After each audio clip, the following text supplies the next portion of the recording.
Stock market की movement से लेकर वैल्यूएशंस तक, ब्रोकरेज हाउसेस के पिक से लेकर कंजम्पशन स्टोरी तक, ट्रम्प से लेकर क्रूड ऑयल तक, गोल्ड सिल्वर से लेकर लेंसकार्ट के आईपीओ तक, ब्रोकरेज हाउस के पिक, स्टॉक स्पेसिफिक और भी बहुत कुछ आज इस वीडियो पर सब कवर करेंगे। और चैप्टर वाइज क्या क्या कवर किया है वो डिस्क्रिप्शन और कमेंट सेक्शन में मैं पिन कर दूंगा। चार्ट्स पर भी होगी बातें। अगर आप चैनल पर नए हैं सब्सक्राइब कर देना, वीडियो को लाइक कर देना और आराम से बैठो क्योंकि ये वीडियो कुछ लंबी होने वाली है। सबसे पहले मार्केट का एक ओवरऑल व्यू ले लेते हैं। Well, market is trending, market is making new highs and stock market में कहीं ना कहीं पॉजिटिविटी इंडेक्स लेवल पर हो रही है। अब मैं आपको कुछ दिन पहले वाला अपना व्यू, जब आपको याद होगा सेंटीमेंट्स ज्यादा अच्छे नहीं थे, वहां पर आपको सेल सेल की बातें सुनाई दे रही थी। Not talking about the last हफ्ता बट एक ओवरऑल महीना 2 महीने की कहानी। क्या कहा गया था स्पेशली द लास्ट टाइम जब एक सब्सटेंशियल फॉल आई थी। हालांकि मैं चार्ट्स पे डिस्कस करूंगा चीजों को, बट आपको सिर्फ और सिर्फ ये दिलाना चाहूंगा याद, तब हमारा व्यू सिर्फ और सिर्फ एक था और उस व्यू में क्या था, वो था कि बाय ऑन डिप्स है। ये अभी भी बाय ऑन डिप्स है और जो कुछ मीडिया हाउसेस की तरफ से या कुछ लोगों की तरफ से था ना ये सेल ऑन राइज है, मैंने तब भी उसके ऊपर क्वेश्चन मार्क लगाया था और ये कहा था कि अगर ये सेल ऑन राइज होता तो ये बिल्कुल एक अलग चीज आपको दिखा रहा होता। और ये फिलहाल अभी भी बाय ऑन डिप्स है और ये काफी समय से बाय ऑन डिप्स की कैटेगरी में है और अभी भी कोई वो चेंज नहीं हुआ है। अगेन वन साइडेड मार्केट का जाना, और मैं फिर से कहूंगा, is a different ball all together. और हमारी वो स्ट्रेटेजी जिसमें मैंने ये कहा था कि आप इसे इस तरह मत सोचो कि ये आपको बेचना है या आपको बाय करना है। आपको सिर्फ और सिर्फ पैसा होल्ड कर कर या एटलीस्ट हफ्ते का सोच कर ही पैसा बनेगा। एक दिन में सोचोगे कि आज ऐसा होगा, एग्जांपल के तौर पर ट्रेडर्स का माइंडसेट लेकर सोचोगे कि क्योंकि मार्केट पिछले 2-3 दिनों से बहुत बढ़ चुकी है तो यहां पर मैं इसे सेल कर देता हूं, वो आपका काम नहीं आया। सिमिलर अगर आप प्योरली टेक्निकल प्ले के तौर पर देखो कि मार्केट गिर रही है, इसे मैं और सेल कर सकता हूं एंड ऑल दैट, वो काम यहां पर नहीं आएगा। अगेन इट ऑल कम्स कि जहां पर भी मार्केट है वहां पर आपको बाइंग कर कर ये सोचना जरूर है कि ये बाय ऑन डिप्स की मार्केट है। उस हिसाब से सोचो कि सेलर्स या बायर्स का किसका ज्यादा फायदा या नुकसान है। डिस्पाइट एफआईआईस की कंटिन्यूएशन में सेलिंग और अच्छी खासी उनकी परसेंटेज वाइज सेलिंग में थी, डिस्पाइट उसके मार्केट कहीं ना कहीं अपने न्यू हाइज पर पहुंचने को तैयार बैठी है और उसने वॉल्स ऑफ वरीज पिछला पूरा हफ्ता डेढ़ उसने वन साइडेड मूव की है। ये हमें क्या बताता है? ये हमें ये बताता है कि नेगेटिविटी एफआईआईस का डाटा लेकर ये समझकर कि क्योंकि एफआईआईस अगर शॉर्ट है तो मार्केट भी गिरेगी, which is never the case, और ऐसा होता भी नहीं है, होना चाहिए भी नहीं। एंड वो नेगेटिविटी जो दिमाग में कि अगर मार्केट सिर्फ और सिर्फ जीएसटी की जिस दिन न्यूज आई है उस हिसाब से या उस दिन वो नहीं बढ़ी है तो ये आगे भी नहीं बढ़ेगी। बेसिकली अगर आप अपने माइंड में इंडियन मार्केट को लेकर, नॉट सेइंग कि आप देशभक्ति की वजह से ये कहो कि वो बुलिश या सिर्फ ऊपर ही जाएगी, इट वाज ऑब्वियस कि अगर एक मार्केट इतना नेगेटिव सेंटीमेंट्स जो पहले बर्दाश्त कर चुका है, इतना नेगेटिव एफआईआईस बर्दाश्त कर चुका है, उसके बावजूद market is refusing to go down, that is telling you something. और हमने सिर्फ और सिर्फ लेवल्स का हवाला लिया था और एक मेरी वो कहते हैं ना एक कंटिन्यूएशन पिछले 4-5-6 महीने से एक ही चीज चल रही है, 200 डीएमए के नीचे फेंक दो मार्केट को, कन्विंसिंग क्लोज करवा दो उसके नीचे, मैं अपना स्टांस नेगेटिव कर लूंगा। बट जब तक ये नहीं हो रहा हम कैसे मार्केट के ऊपर नेगेटिव स्टांस कर सकते हैं? सिमिलर चीज यहीं पर हुई है। ये मार्केट आपकी जेन्युइन या मेरी आपकी जेन्युइन बाइंग या सिर्फ और सिर्फ सिप के पैसे की वजह से ऊपर नहीं गई है। ये मार्केट सिर्फ और सिर्फ शॉर्ट कवरिंग की वजह से ऊपर गई है और ऊपर इसी वजह से उसने जाना था। और ये चीज हम रेगुलर डिस्कस करते हैं, कर रहे थे कि इस मार्केट को सबसे बड़ा जो क्वेश्चन दे रहे हैं वो खुद ट्रेडर्स दे रहे हैं। और इवन चाहे आप एफआईआईएस का पैसा या जो भी शॉर्ट कर रहे हैं, उस शॉर्ट के पैसे का कहीं ना कहीं फायदा उठ रहा है और वो ही आपकी मार्केट को ऊपर लेकर जाएगा। क्या ये सस्टेनेबल है?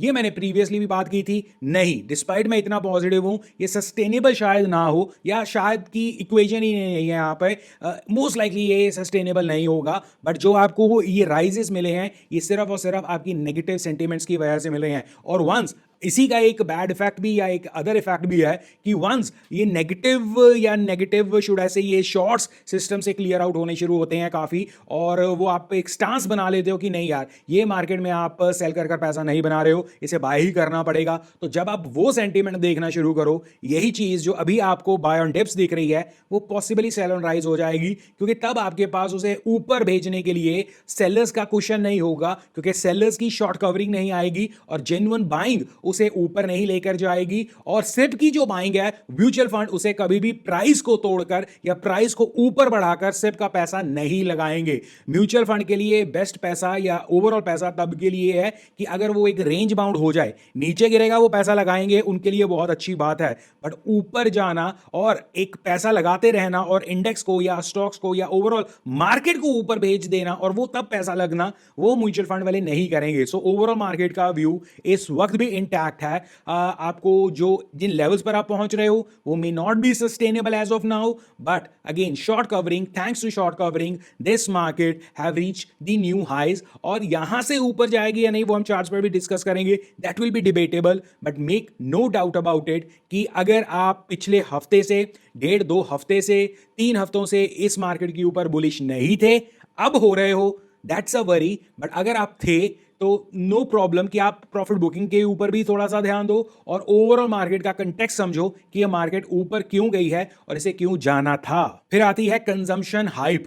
कंजम्पशन के रिलेटेड बहुत आपको कहानियां सुनाई दे रही हैं और इसका रिलेशन वही है कि कंजम्पशन की वजह से और इतनी सेल्स हो गई हैं, फेस्टिवल सीजन बहुत अच्छा गया है, बहुत बड़ी बड़ी फिगर्स आपको सुनाई दे रही हैं, उस बेसिस पर ये मार्केट बढ़ रही है, दिस एंड दैट। वेल, थोड़ा सा इसमें मैं डिसएग्री करता हूं। पहला, कंजम्पशन के ऊपर या इस तरह की कंजम्पशन के ऊपर आपकी मार्केट नहीं बढ़ रही है। यस, उसे इस कंजम्पशन का कहीं ना कहीं साथ जरूर मिल रहा है और वो शॉर्ट कवरिंग क्योंकि कन्वर्ट में हो गई है, ये डर की वजह से शॉर्ट कवरिंग आई है, क्योंकि एज यू ऑलरेडी नो इस मार्केट में स्ट्रॉन्ग हैंड्स एफआईज ही रहेंगे या ओवरऑल जो डोमेस्टिक के स्ट्रॉन्ग हैंड्स भी होंगे, वो कहीं ना कहीं मुझे लगता है इवन अभी भी हो सकता है होल्ड कर बैठे हों। बट ओवरऑल एक बिगर पिक्चर यही है कि सब ये मान चुके हैं कि ये मार्केट नीचे नहीं गिर रही है और इंस्टेड की और नुकसान लिया जाए और अपने प्रॉपर स्टॉप लॉस को ना फॉलो किया जाए, इट इज मच बेटर कि अगर मार्केट हैव डिसाइडेड तो stay out of the positions, अपनी जो आपने शॉर्टिंग की है उसे ट्रिम डाउन किया जाए। क्योंकि कंजम्पशन अगेन किसी को इवन अगर आप मीडिया हाउसेस के बेस्ट टू बेस्ट बुलिश लोगों से भी पूछोगे, वो ये नहीं सोचेंगे या ये नहीं आई थिंक आपको बता सकते हैं कि कंजम्पशन की वजह से ये मार्केट कुछ न्यू हाइज पर चले जाएगी। नो, एक चीज आपको बहुत क्लियर दिमाग में रखनी होगी, एक, कंजम्पशन इस फेस्टिवल सीजन बढ़ी होगी डेफिनेटली, उसका जिन्होंने क्रेडिट लेना है वो जीएसटी का क्रेडिट देकर स्पेसिफिक लोगों को क्रेडिट दे सकते हैं। बट फ्यू फैक्ट्स और कुछ फैक्ट चेक इसके ऊपर ये है, या शुड आई से व्हाट आई बिलीव इसके ऊपर ये है कि जब जीएसटी की अनाउंसमेंट हुई थी, मार्केट आपकी तब राइज की थी, उस राइज में आपको सेलर्स इन्वॉल्व हुए थे और उस राइज में क्योंकि एक माइंडसेट था कि ये मार्केट सेल ऑन राइज है। और मैं अगेन, अगर आप भूल रहे हो तो आपको याद करना होगा ये चीज दोबारा से, उस वक्त इस मार्केट में इवन टीवी चैनल्स वाले ये आपको दबा दबा कर आपके दिमाग में बैठा कर बैठे थे और मैंने क्वेरीज में भी ये बहुत बार चीजें टैकल डाउन की थी कि ये सेल ऑन राइज मार्केट नहीं है। बट वहां पर ये एक बिलीव थी ये सेल ऑन राइज मार्केट है, उस वजह से वो जीएसटी के बेनिफिट्स वाली खबरें एंड ऑल दैट वो भी कहीं ना कहीं सेल ऑन न्यूज और सेल के तौर पर यूज की गई थी। सिमिलर, अब क्योंकि आपके पास कुछ समय पहले ये खबर आ गई थी पब्लिक प्लेटफॉर्म पर या पब्लिकली कि ये जीएसटी के कट्स होंगे स्पेसिफिक डेट के बाद, अब इसका मतलब ये भी है कि लोगों ने 15-20 महीना अपना पहले ही कंजम्पशन या अपनी बाइंग ट्रिम डाउन कर ली थी, रोक ली थी। अब वो रोक ली थी कैसे? एग्जांपल के तौर पर कोई ये नहीं कह सकता कि कंजम्पशन का मतलब ये है बिस्किट, आटा, दाल, चीनी, चावल, दिस एंड दैट, वो कंजम्पशन में डबल ट्रिपल हो जाएंगे और लोगों ने वो कंज्यूम करना रोक लिया था या बाय करना छोड़ दिया था। ऐसा नहीं होना। जो मेजर तौर पर ये है कि ऑटो सेक्टर या आपका इलेक्ट्रॉनिक या जो भी आप जो हम बेसिकली जो फेस्टिवल सीजन में जो इजीली हम आइडेंटिफाई कर सकते हैं जहां पर आपका लोग बाय करते हैं, उसमें टीवीज हो सकते हैं, वॉशिंग मशीन, किचन की चीज़ें हो सकती हैं, उसमें आपके 2 wheeler, 4 wheeler and all that, वो सब कुछ हो सकता है। अब 2-3 फैक्टर्स थे उसमें। हालांकि कंपनियों ने कोशिश ये जरूर की थी ये बताकर ये करने की कि जो जीएसटी का बेनिफिट्स हैं वो उस डेट से पहले ही हम आपको वो देना शुरू कर रहे हैं, बिकॉज इंडस्ट्री को भी ये अंदाजा हो गया था, पता लग गया था कि जो सिस्टम अभी all of a sudden pause हो गया है उसे बढ़ाना होगा। अब क्योंकि 1 महीना वो सेल हुई नहीं और इस वजह से दिवाली वाली जो सो कॉल्ड कंजम्पशन के बारे में आप बात कर रहे हो वो एक्स्ट्रा आपको देखनी शुरू हो गई है। ऑब्वियसली कुछ बूस्ट हुआ होगा बट वो इतना मैसिव बूस्ट डेफिनेटली नहीं हुआ है कि आपको ऑल ऑफ अ सडन लगे कि पता नहीं क्या हो जाएगा। हर चीज अगेन, पैसा नहीं लोगों का बढ़ा है, पैसा कुछ बचा है। कुछ बचा है इन दी सेंस, अगर आप जीएसटी के ऊपर 5-10% आपके बचे हैं, 100 रुपए में से 5-10 रुपया बचा है, आपका 100 रुपया 1000 रुपया नहीं बन गया है। और जब आप कंजम्पशन की बारे में या बड़ी चीज़ों के बारे में, इलेक्ट्रॉनिक्स से लेकर आप ये four wheelers and all that, जो आपकी वो कहते हैं ना, वो आपके मिडिल क्लास एक दिमाग में बैठी हुई है कि ये सारी चीज़ों से ही हमारी तरक्की है, वो चीज़ें कहीं ना कहीं ऐसा नहीं है उस पैसा बचने की वजह से आपकी बाइंग एक्स्ट्रा हो जाएगी, ऐसा नहीं होने वाला। So we have to be very alert कि कंजम्पशन क्यों बढ़ी है और कैसे बढ़ी है। नंबर 2 एक और बहुत बड़ा फैक्टर है, yes market is a forward looking animal, but इस वक्त जब हम बात कर रहे हैं इस क्वार्टर के रिजल्ट्स में इस कंजम्पशन का फायदा नहीं आने वाला।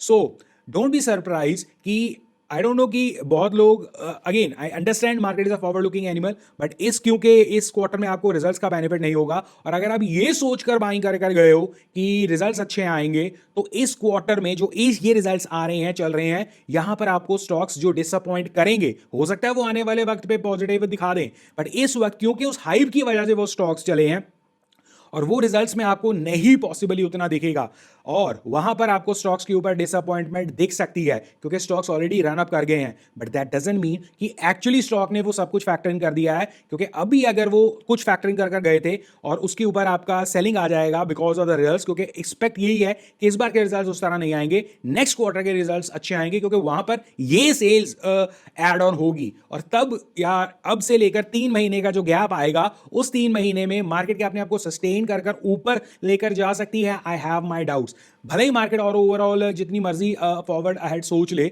बट स्टिल अगर आप इवन इस 3 महीने नेक्स्ट उसे टांग भी लो ऊपर की तरफ, और ये मानकर चलो रिजल्ट्स फैक्टर इन अभी होने शुरू हो जाएं डिस्पाइट नेक्स्ट सीजन के, और इस सीजन के 2-3 चीजें हो सकती हैं, या तो इस सीजन डिसअपॉइंटमेंट जो होगी वो बहुत ज्यादा फैक्टर इन नहीं होगी, या अगर इस वक्त वो डिसअपॉइंटमेंट या रिजल्ट जिस तरह आपको एक्सपेक्टेड है वो नहीं आएंगे और स्टॉक रिएक्ट नहीं करेंगे या पॉजिटिव रिएक्ट कर देंगे, तो फिर वो नेक्स्ट सीजन में या नेक्स्ट जब रिजल्ट्स आएंगे तो अच्छी खबर के ऊपर वो नीचे गिरेंगे। सो इट इज, आपको you have to be very sure कि ओवर डू या ओवर थिंक मत करो कि रिजल्ट्स क्योंकि अच्छे आएंगे इसलिए हमारी पोजीशंस एक्सेलरेट होनी ही चाहिए, which could not be that case, क्योंकि अगर वो अभी नहीं गिरेगा तो वो नेक्स्ट जब रिजल्ट्स आएंगे तब गिरेगा, अगर वो अभी टांग दिया जाएगा देन वो गिरेगा ही गिरेगा, बट अगर वो अभी भी एडजस्ट करेगा तो रिजल्ट्स ऑलरेडी वो फैक्टर इन कर बैठेंगे। सो मेक श्योर, अगर आपकी इसका सोल्यूशन यही है कि मेक श्योर जो भी आप स्टॉक देख रहे हो उसकी वैल्यूएशंस को इग्नोर मत करो, वैल्यूएशंस आर मस्ट इस मोमेंट पे, और आप अहेड ज्यादा ना सोचना, ये सोचकर कि क्योंकि रिजल्ट्स अच्छे आएंगे ही तो उसकी 50 की प्राइस टू अर्निंग, उसकी 60 की भी कहीं ना कहीं एडजस्टेबल है, या वो भी कहीं ना कहीं आप जस्टिफाई कर दोगे, ऐसा पॉसिबली नहीं है। So I hope you got that consumption वाला एक पूरी थीम और उसके ऊपर वैल्यूएशंस का आपको वो समझ आया होगा। And this is my personal opinion mind you, but this is for education purpose only and this is what I believe. आपका कोई अलग पॉइंट ऑफ व्यू हो तो आप कमेंट सेक्शन में मुझे बता सकते हो। This is what I believe. और डिस्क्लेमर के तौर पर अभी तक या इस वीडियो पर जो कुछ होगा, चार्ट्स पर जो कुछ होगा, या कुछ भी हम इस वीडियो पर डिस्कस करेंगे वो सिर्फ एक एजुकेशन पर्पस के लिए होगा, कोई बाय से रिकमेंडेशन नहीं होगी। आपको सिर्फ और सिर्फ इसे एज अ नॉलेज या एज अ एंटरटेनमेंट पर्पस के लिए सुनना देखना है, और आपको कोई डिसीजन लेना है वो प्लीज आप खुद सोचकर समझकर आपको करना है। मेरी तरफ से ये बाइंग से रिकमेंडेशन नहीं है। This is what I believe, this is what I think, और वो मैं आपको मैं बता रहा हूं। फिर है एफआई की बाइंग। एफआई की बाइंग देखकर लोग खुश हो रहे हैं और एफआईज आर कहीं ना कहीं थोड़े से सुधर रहे हैं, but we have to be very alert on this कि क्या ये एफआई एक्चुअली बाय कर रहे हैं या एक्चुअली ये शॉर्ट कवरिंग है। For me it is more of a short covering, और एफआईज की बाइंग अगर हो रही है वो लार्ज कैप्स में आपको देखेगी, और क्या लार्ज कैप्स में आपको मेजर तौर पर बाइंग वगैरह उस तरह दिख रही है, पॉसिबली मे बी नॉट। तो एफआईज की शॉर्ट कवरिंग को बाइंग ना समझा जाए, और ये मानना कि एफआईज कंप्लीटली मार्केट को छोड़ रहे थे ये भी ना समझा जाए। मैंने एक एक्सपर्ट का बहुत इंटरेस्टिंग एक चीज सुना था, और मुझे कहीं ना कहीं मैं भी उस चीज से एग्री करता हूं कि हमें लग रहा है कि एफआईज जो है वो बाय नहीं कर रहे हैं, बट आपको ये अंडरस्टैंड करना होगा कि एफआईज आज से पहले जब ये सो कॉल्ड कोविड के बाद से म्यूचुअल फंड का, सिप का वो ट्रेंड नहीं चला, हर लोग आम रिटेल जो है इस सिप के उसमें नहीं आया है, उससे पहले इस मार्केट में बाय कौन करता था? एफआईज ही बाय करते थे। तो अगर आप saying, if you are saying कि आपकी मार्केट कभी 2000, 4000, 6000, 10,000 से निकल कर आज 20,000 पार हुई थी, 25,000 पे आई, 26,000 पे आई,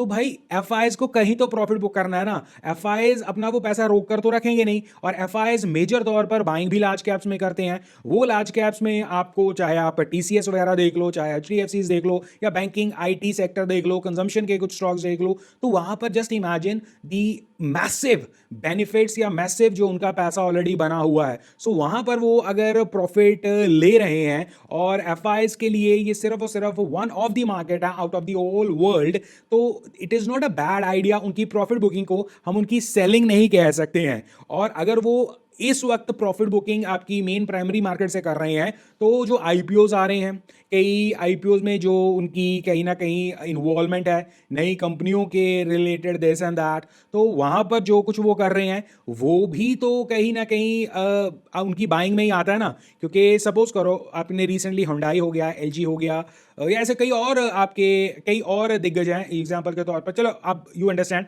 काफ़ी ऐसे इवन जो आपके online businesses this and that, तो वहाँ पर एफ या ओवरऑल कहीं ना कहीं इन्वेस्टर्स आपको पाए गए हैं, और वहाँ से वो प्रॉफिट बुकिंग कर रहे हैं उसके बाद में, या वहाँ की उनकी इन्वॉल्वमेंट आपकी डायरेक्ट कोटा में नहीं आएगा। सो वहाँ पर फ्रॉम वन साइड जहाँ आपको वो प्रॉफिट बुकिंग करते दिख रहे हैं, but on the other side when they are participating in IPOs this and that and all that, तो आप ये नहीं कह सकते हो कि they are not buying, they are just कि वो एक तरफ से अपना प्रॉफिट बुकिंग कर रहे हैं, दूसरी तरफ से जहाँ उन्हें ईजी अपॉर्चुनिटी या बेटर अपॉर्चुनिटी देख रही है वो कर रहे हैं। सो इसे हम इस तरह नहीं कह सकते हैं कि दे वर नॉट बाइंग या they were just running. It is कि हमें एक ओवरऑल कॉन्टेक्स्ट को देखना होगा। सिमिलर एफ के ऊपर अगर आप देखो कि सपोज अगर उन्होंने इंडियन मार्केट में थोड़ा थोड़ा प्रॉफिट बुक कर कर आपकी कौन सी ज़्यादा मार्केट में जो एक रिकग्नाइजेबल मार्केट भी है जहाँ पर पैसा गया है, वो आपकी चाइना की market, if I am not wrong, China की मार्केट काफ़ी 40-50% वट एवर इट इज़ पिछले एक 6-8 महीने 10 महीने में वट एवर वो बढ़ी भी है। सो अगर आप एक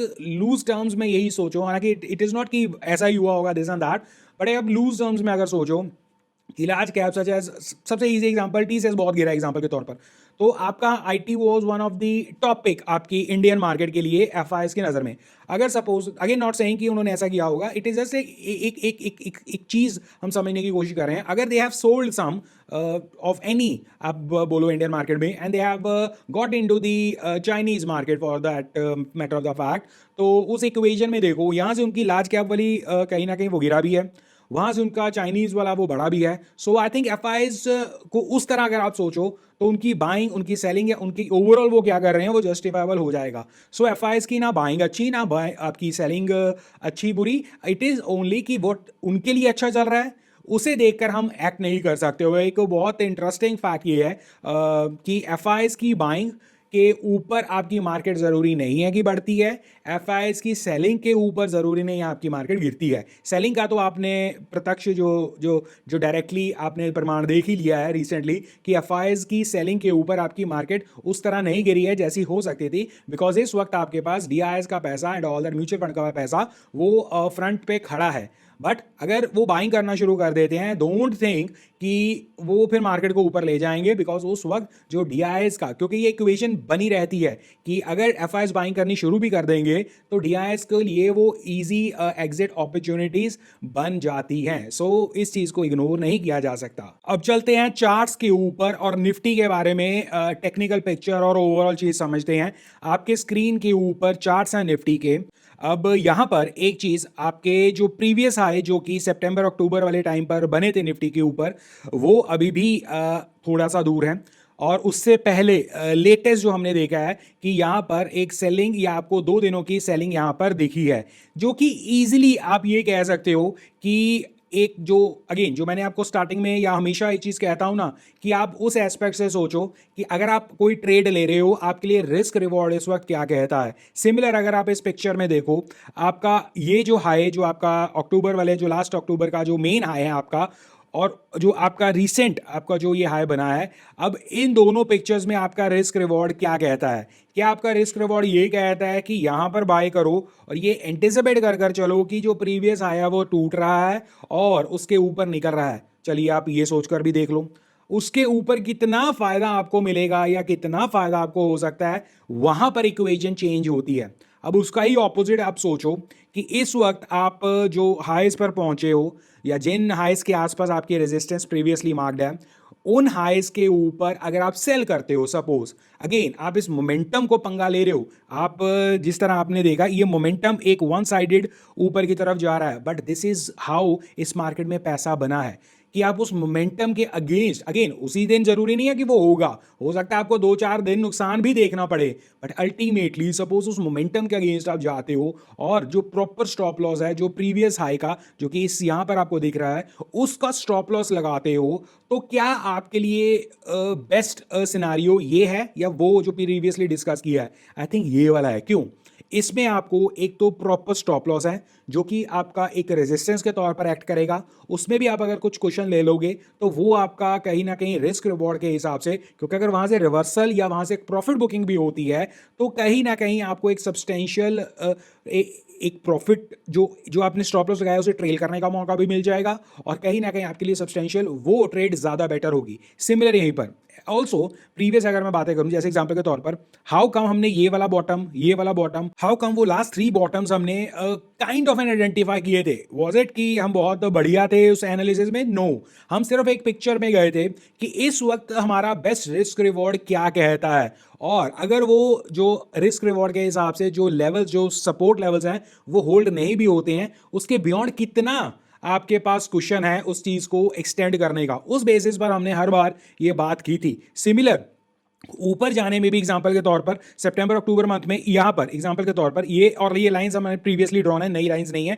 इसी के ऊपर हमारा कंटिन्यूएशन में एनालिसिस चलता है। और सिमिलर जो अगर मैं मेंबर्स के लिए ओनली वीडियोस भी डालता हूं तो यही एनालिसिस में चल रहा होता है, कुछ नया एडिशन होगा। जैसे एग्जांपल के तौर पर अगर अब ये मार्केट न्यू हाइस पे जाएगी और वहां से रिवर्सल लेगी एंड ऑल दैट, वहां पर हम कुछ चेंजेस करेंगे, बट उसके अलावा ये प्रॉपर आई थिंक पिछले साल से ऐसा ही लेवल्स चल रहे हैं और इन्हीं लेवल्स पे हम कंटिन्यूएशन में चल रहे हैं, और एटलीस्ट यहां पर हमें डिसअपॉइंटमेंट नहीं मिली है। एनीवे जो रेगुलर है उन्हें पता है, बट एनीवेज एग्जांपल के तौर पर सितंबर अक्टूबर मंथ में आप यहां पर जब आप देख रहे हो, यहां पर आपको एडिशनल 2 दिनों में रेजिस्टेंस जो 25-300 के आसपास थी उसके ऊपर ये क्लोजिंग भी दिखा और रुका भी, बट अगेन क्या वो सस्टेन किया? नो। क्यों सस्टेन नहीं किया? या वो कर भी जाता अगर, तो आपके लिए स्टॉप लॉस वो नेक्स्ट रेजिस्टेंस खड़ी थी, वो ज्यादा दूर नहीं थी, तो आपका उसका एक रख सकते थे पैरामीटर कि इन लेवल्स के आसपास ये गिरेगा, बट यहां पर आपको थोड़ा सा रिस्क लेकर होल्ड करना होगा, और इसी तरह मार्केट में पैसा बना। सिमिलर जब ये नीचे गिरा, क्या हमें ये पता था कि यहीं पर नो, ये 1 दिन की या 2 दिन की कंफर्मेशन के बाद ही जब उसने एक ग्रीन कैंडल खड़ी कर दी और 2 दिनों का हाई तोड़ा तब वो कंफर्मेशन आई है, बट क्या इन लेवल्स के आसपास we were getting ready? Yes we were ready, क्योंकि वहां पर हमारे प्रीवियस 2 सपोर्ट्स थे, जैसे हम देख भी रहे हैं, ये सपोर्ट दोनों एक हायर बॉटम्स में थे, और इन 2 हायर बॉटम्स के अलावा नीचे 200 डीएमए की सपोर्ट भी खड़ी थी। सो ये सारी चीजें और बची कुछ 1050 डीएमए की कंफर्मेशन ऊपर खड़ी थी, यहां पर आप देख सकते हो। तो ये सारा जब आपकी चीजें आपकी मिली देन इट बिकेम इजी। तो सिमिलर अब इस सिचुएशन में ये मार्केट इस वक्त बेस्ट केस सिनेरियो मेरे हिसाब से रेंज में वापस, और रेंज ऊपर की तरफ आप 26,000 ले लो, नीचे की तरफ आप 25, 200, 250, 300 वाले लेवल्स पे आपको लेना होगा। ये ब्रैकेट जो है आपको यहां पर कुछ समय व्यतीत करना होगा। अगर आप इस वक्त ये जो हाइज हैं इन्हें तोड़ना शुरू कर देते हो, जो कि मेरा बेस केस अभी भी नहीं है, बट लेट्स से आपने तोड़ना शुरू कर दिया, तो इट विल बी लाइक कि आप हर 2 दिन के हिसाब से उसे सोचना शुरू कर दोगे कि, बट आप रिस्क में हमेशा रहोगे, क्योंकि कहीं ना कहीं तो उसे ब्रेक लगानी है। जैसे हमने स्टार्टिंग में कहा कि अगर आप अभी फैक्टर इन कर लोगे, फिर नेक्स्ट जब अच्छे रिजल्ट आएंगे आपको तब फैक्टर इन करना होगा। बट एनीवेज उसके अलावा वैल्यूएशंस में जब हम जाएंगे तब हम बात करेंगे, क्योंकि वैल्यूएशंस के सस्टेन करना मुश्किल हो जाएगा।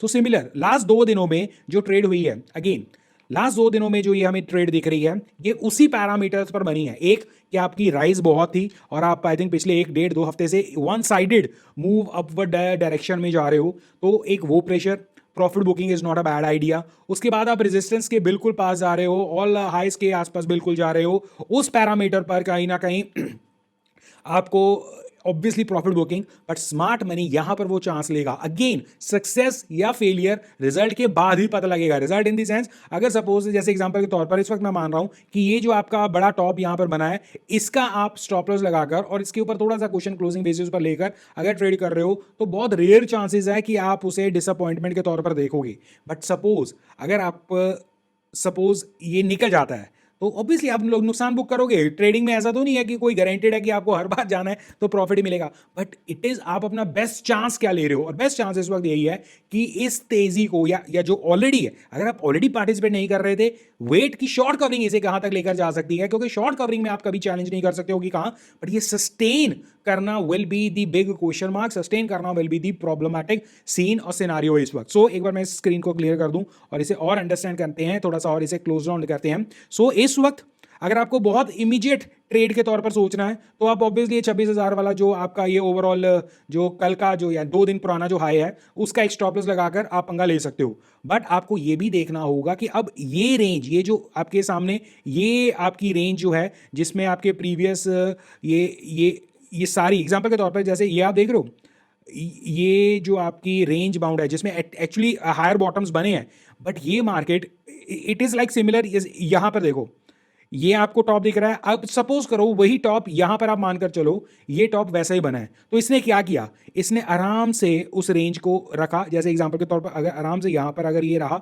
उसके बाद उसने गिरना पर फिर उसने एक रेंज खड़ी कर दी, लाइक यहां पर उसने फिर यहां पर रेंज खड़ी कर दी, उसके बाद एक बार फिर से वो गिरा, बट वो फिर बॉटम को रिस्पेक्ट करके निकल गया। इस केस में वो बॉटम यहां इन 24,700 750 के आसपास बैठता है या उसके ऊपर है।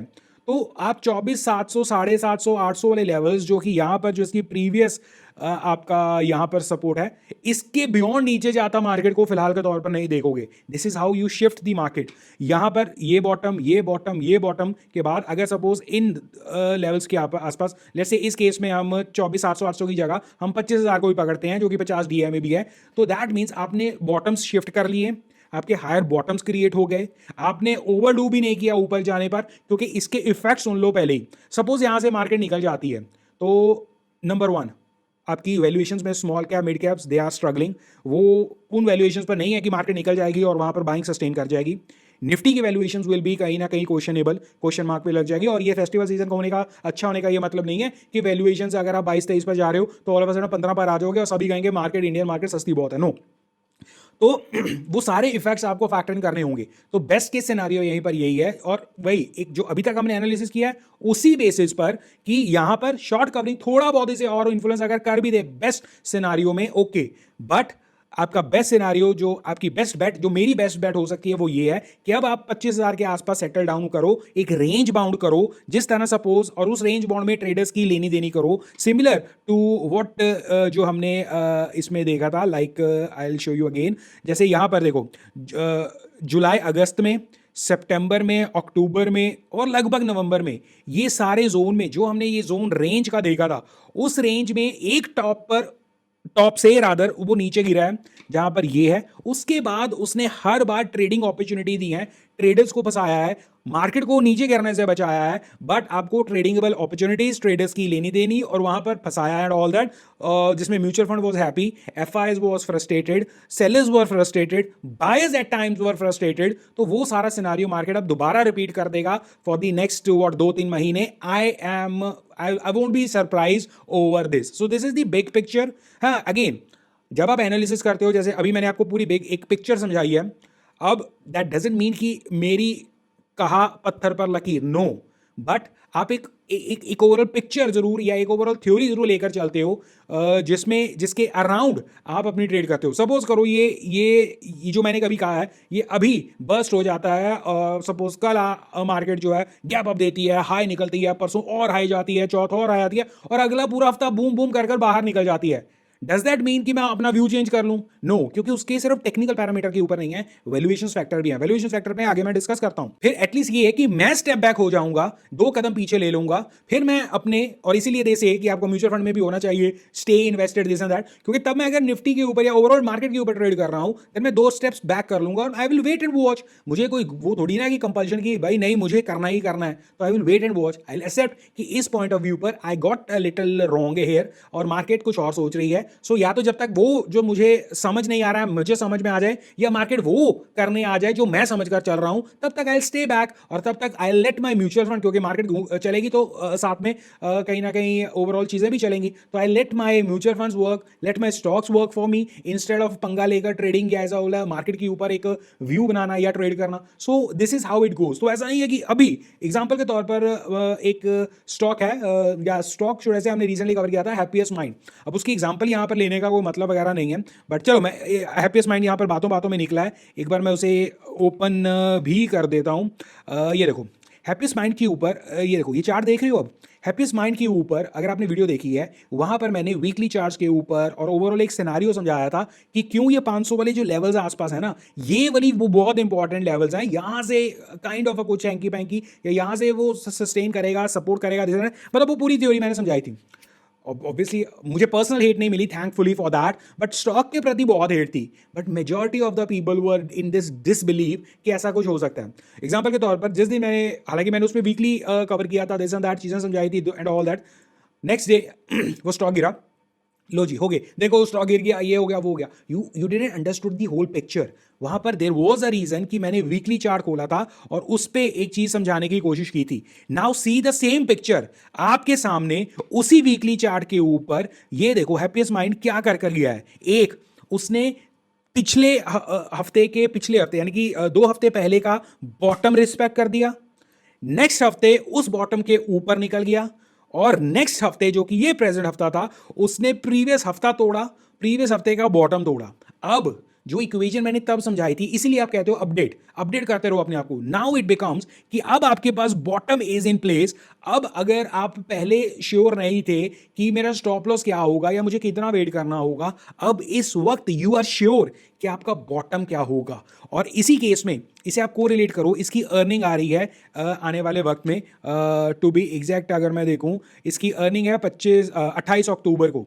तो इसकी 28 अक्टूबर को अर्निंग आ रही है. डज दैट मीन कि इस अर्निंग के इफेक्ट के लिए, डज दैट मीन कि अर्निंग पॉजिटिव आ रही है, कुछ सरप्राइज आ रहा है, डज दैट मीन अर्निंग के लिए insider, no insider, anticipation, no anticipation, I don't know, उस वजह से ये मूव कर रहा है. अगर अर्निंग के बाद ये गिरा, so now that equation comes to कि अब आपके पास वो stop loss is in place again on the weekly thing, and उसके नीचे you get out of this because आपका फिर वो स्टॉप लॉस ट्रिगर हो जाएगा. बट अगर वो रिस्पेक्ट हो जाता है, so have we identified the bottom right, we can say only after जो वो हो जाएगा. बट उससे पहले क्या हमें पता था ऐसा होगा?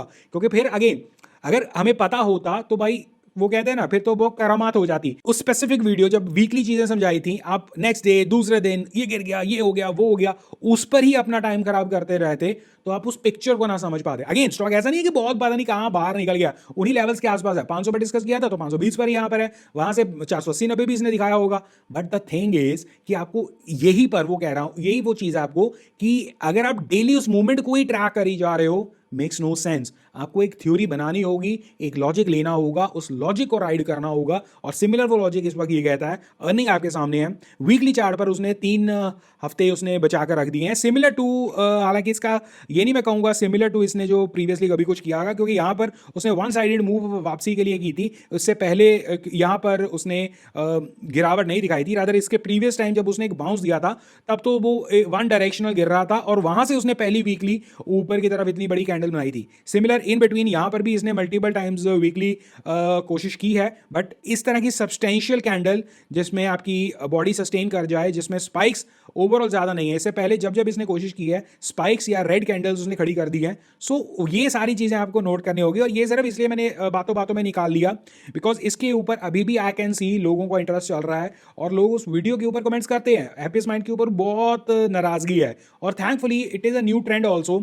प्रीवियसली जब आपका कोई फेवरेट स्टॉक होता था जिनके अगेंस्ट अगर वीडियो या मे बी ऐसा भी हो सकता है कि मैंने उसके अगेंस्ट नहीं बनाई, but what ever, I don't no, इससे प्रीवियस जब हम बनाते थे जो पब्लिक फेवरेट होता था, तो उसके नीचे स्टॉक के प्रति बहुत ज़्यादा प्यार और क्रिएटर के प्रति बहुत सारा हेट मिलती थी कि ऐसा कैसा तुमने बोल दिया, दिस एंड दैट। बट इस स्टॉक के, हाँ ये हो सकता है क्योंकि ये शायद मैंने याद नहीं किया या मैंने ये दिमाग नहीं रखा कि क्योंकि हो सकता है मैंने स्टॉक के अगेंस्ट को ज़्यादा नेगेटिव नहीं बोला था उस हिसाब से, इसलिए मे भी जाने अनजाने लोगों की हेट नहीं आई है, वो स्टॉक के प्रति नाराजगी जरूर दिखी है। बट इससे प्रीवियस जैसे कई ऐसे स्टॉक्स हैं, हालांकि इनका कंपैरिजन नहीं मैं कर रहा हूँ, जैसे येस बैंक हो गया, आइडिया वोडाफोन हो गया, आपका वो क्या था आईबुल हो गया, जैसा उसके ऊपर हेट बहुत मिलती थी। So maybe that is the reason कि इसके अगेंस्ट मैंने उस तरह नहीं बोला था, बट इसके ऊपर एक अलग पिक्चर मैंने समझाई थी, इसलिए मे बी क्रिएटर को that's the point, I think यही पॉइंट हुआ होगा, because I was really surprise कि इस स्टॉक के ऊपर हेट जरूर है बट क्रिएटर को हेट नहीं मिली है। बट एनीवेज, मतलब I hope you got my point. So ये चीज़ अगर आप समझ जाओ तो सिमिलर अगर आप निफ्टी के ऊपर भी सोचो,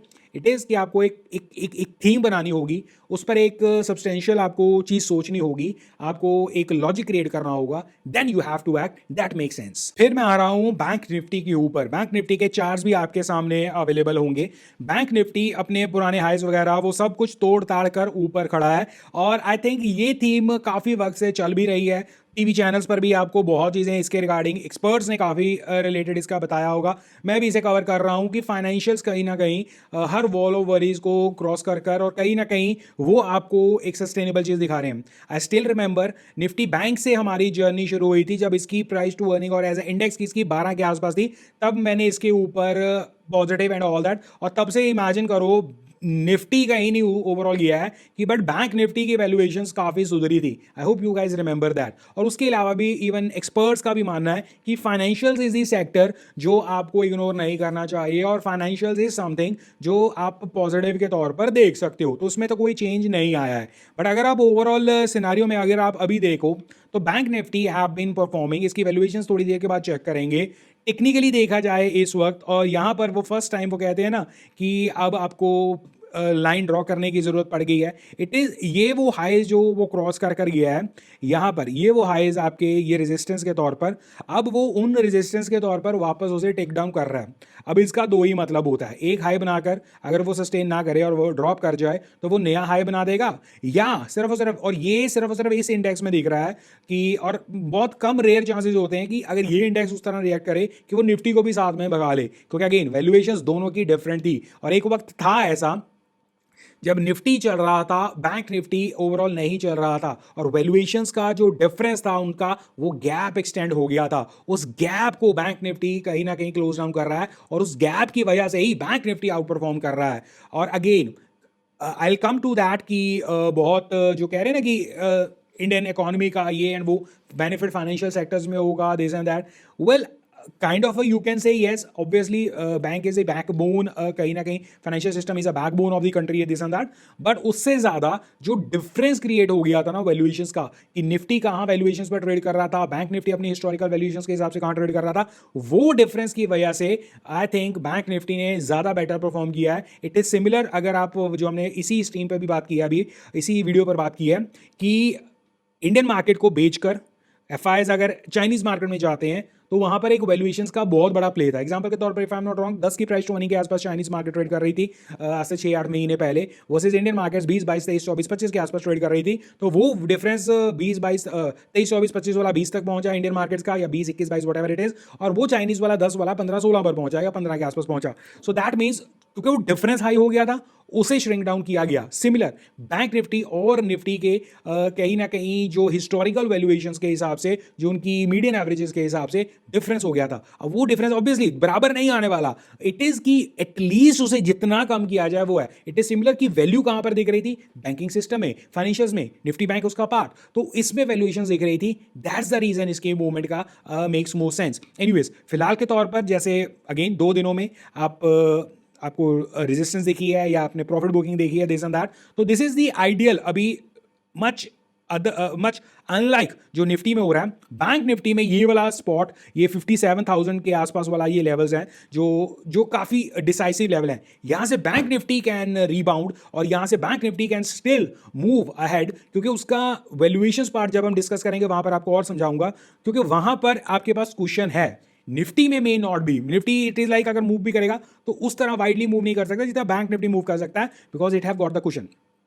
यहां से अगर ओवरऑल मार्केट ही डल मार्केट होनी शुरू हो गई तो फिर बैंक निफ्टी की तो 57 की रेंज, नीचे 54 की रेंज, ये जो आपका पूरा ब्रैकेट बना हुआ है फिर वो वापस इस रेंज में वापस आ जाएगा और उस केस में आपको जो नया टॉप खड़ा है और फिर वही अगेन यहां पर एग्जांपल के तौर पर सपोज ये मई से लेकर अक्टूबर तक, दैट मींस मई, जून, जुलाई, अगस्त, सितंबर, अक्टूबर, 6 महीने की रेंज थी ये। तो 6 महीने की रेंज नॉर्मली तो ऐसे आराम से नहीं टूटती है और ये उस रेंज को तोड़कर जा रहा है। एग्जांपल के तौर पर वर्सेस अगर आप निफ्टी को मैं वापस देखता हूं तो यहाँ पर जो आप बात कर रहे हो आप ये कह सकते हो कि यहाँ पर भी तो मई, जून, जुलाई, अगस्त समझो 6 महीने की रेंज है। मे नॉट बी, क्योंकि यहाँ पर ये देखो यहाँ पर आपका प्रीवियस ये ऑलरेडी उसके ऊपर हाई खड़ा है, तो ये टेक्निकली ये रेंज नहीं हम ये कह सकते हैं, ये यहाँ से ऊपर जरूर गया है और यहाँ से इट इज वो इस उस पिछले 6 महीने के ऊपर निकल रहा है, बट वो रेजिस्टेंस प्रीवियसली अदर उसे मिल चुकी है। वर्सेस अगर आप निफ्टी बैंक को देखो, निफ्टी बैंक का आप जितना मर्जी है 2021 में ये ऑल्ट इसका हाई है, तो दैट मींस निफ्टी बैंक को वो रेजिस्टेंस नहीं मिल रही है। तो निफ्टी बैंक ऑलरेडी 6 महीने की रेंज के बाद न्यू हाइस पे निकला है। निफ्टी 6 महीने की रेंज के बाद न्यू हाइस पर नहीं निकला है, वो 6 महीने की रेंज को तोड़कर निकला है। So this could be the एक वो फैक्टर हो सकता है, बाकी वैल्यूएशन पर बात करेंगे। This could be that factor जिस वजह से bank Nifty is still looking comfortable as of now, but still अगर बैंक निफ्टी की वैल्यूएशन अलाउ करेगी वो हम आगे डिस्कस करते हैं। अगेन आई एम सेइंग तो bank Nifty still have juice left in it, नहीं तो अगेन रेंज है तो रेंज तो यहां पर है ही है, but all of a sudden कुछ नेगेटिव वो फिलहाल के तौर पर we can hold on for that हो या hold on for that view as of now. Now अब आते हैं तो वैल्यूएशंस पार्ट पे, और ये वैल्यूएशंस पार्ट मैं बार बार जिक्र करता ही रहता हूं, बात करता ही रहता हूं। सो लेट्स टॉक अबाउट निफ्टी 50 सबसे पहले और वैल्यूएशंस का हिसाब किताब। 22.7 is the current price to earning valuation of this, and you remember you should remember हमने 20-20.5 के प्राइस टू अर्निंग पर जब ये फॉल कर रहा था तब हमने निफ्टी के ऊपर पॉजिटिव स्टांस रखा था और तब भी हमने ये बात की थी कि 22.5-23 के आसपास इज दी समथिंग जो एटलीस्ट या शुड एटलीस्ट कि वहां तक ये कंफर्टेबली जाना चाहिए, ये ना करके 22 तक तो ये जाना चाहिए। दैट वाज दी मेन हमारा कहीं ना कहीं कि टेक्निकल पिक्चर के साथ साथ हमने वो फंडामेंटल वैल्यूएशंस को भी दिमाग में रखा था। अगेन कई लोगों का यहाँ पर कहना है कि जोमेटो की वैल्यूएशंस जो है वो बहुत हाई हैं, नहीं तो ये निफ्टी की प्राइस होनी तो 18, 17, 19 के आसपास होनी थी। वो कहने के लिए बहुत अच्छा है, बट अभी हम वी आर टॉकिंग अबाउट कि जोमेटो अभी भी निफ्टी का हिस्सा है, वो बाहर नहीं निकला, तो उसकी वैल्यूएशंस या 4 और महा हाई वैल्यूएशंस के स्टॉक जो हैं वो इसमें एक्यूमुलेट होंगे। और अगर आपको लगता है कि निफ्टी की वैल्यूएशंस सस्ती होती अगर ये ना होते तो भाई फिर तो एक अलग सिनारियो है, क्योंकि आप बैंक निफ्टी को इग्नोर कर रहे हो, वो हम आगे डिस्कस करेंगे। क्योंकि बैंक निफ्टी भी तो इसी निफ्टी 50 में या उसके स्टॉक्स है ना, तो जो उनके कम वैल्यूएशंस वाली चीजें हैं तो वो वहां पर अगर फैक्टर इन करेंगे तो वो यहां भी वैल्यूएशंस बढ़ा देंगे। ऐसा नहीं हो सकता कि वो एक इंडेक्स की वैल्यूएशंस को बढ़ाएं दूसरे इंडेक्स की वैल्यूएशंस को ध्यान में ना रखें। सो इसलिए वो बराबरी कभी नहीं हो सकती है। So anyways you got the point. 22.7 that means अब हम इसे देखना होगा, हमें इसे हिस्टोरिकल इसकी मीडियन एवरेजेस, और दिस इज द रीजन क्यों आप निफ्टी के ऊपर अगर बुलिश भी हो तो भी आप एक्स्ट्रा बुलिश ऐसा नहीं हो सकते कि मतलब ऑल ऑफ अ सडन आप सब कुछ इग्नोर कर दो, क्योंकि इस वक्त आप उस कंफर्टेबल जोन में नहीं हो जहां आप एटलीस्ट 20-20.5 की इक्वेशन पर थे। अब आप उस इक्वेशन में नहीं हो। सिमिलर जैसे मैंने चाइनीज मार्केट का एग्जांपल इसी वीडियो पर दिया कि वो अगर 10 की प्राइस टू अर्निंग पर जा रहे थे वो 10 से 15 पर पहुंच गए, दैट डजंट मीन ये 20 वाला जो है 25 पर पहुंच जाएगा और ये इजीली ऐसा कर देगा, या शुड आई से इस केस में 20 का 30 हो जाएगा, क्योंकि वहां पर 10 का 15 हुआ है, 50 उसने जो है परसेंट अपनी ओवरऑल जो है वैल्यूएशंस को स्ट्रेच डाउन कर दिया है। नो, दैट इज उसका बेस उस तरह का था। तो सिमिलर अगर आप निफ्टी 50 की जो है मीडियन एवरेजेस के देखो, सालाना मीडियन एवरेजेस के ऊपर ये ऑलरेडी जो है ऊपर ट्रेड कर रहा है। दैट मींस ऑलरेडी जो 22 की इसकी मीडियन एवरेज 1 साल की थी उसके ऊपर ट्रेड करने लग गया, 3 साल की मीडियन एवरेजेस के ऊपर ट्रेड करने लग गया है, 5 साल की मीडियन एवरेजेस के ऊपर भी ट्रेड करने लग गया है, 10 साल की मीडियन एवरेजेस के पास ये ऑलरेडी पहुंचने को तैयार है। सो जस्ट इमेजिन कि निफ्टी ने इस मूव में रिसेंटली क्या किया है, उसने प्रीवियस 5 साल की मूवमेंट को जो है टेक डाउन कर दिया है। सो दैट मींस ऑलरेडी हम 5 साल के एडवांस उसमें जो है एक पॉजिटिव उसमें जा रहे हैं। मैक्सिमम या जितना भी डाटा यहां पर अवेलेबल है जो मैक्सिमम है उसमें उस हिसाब से तो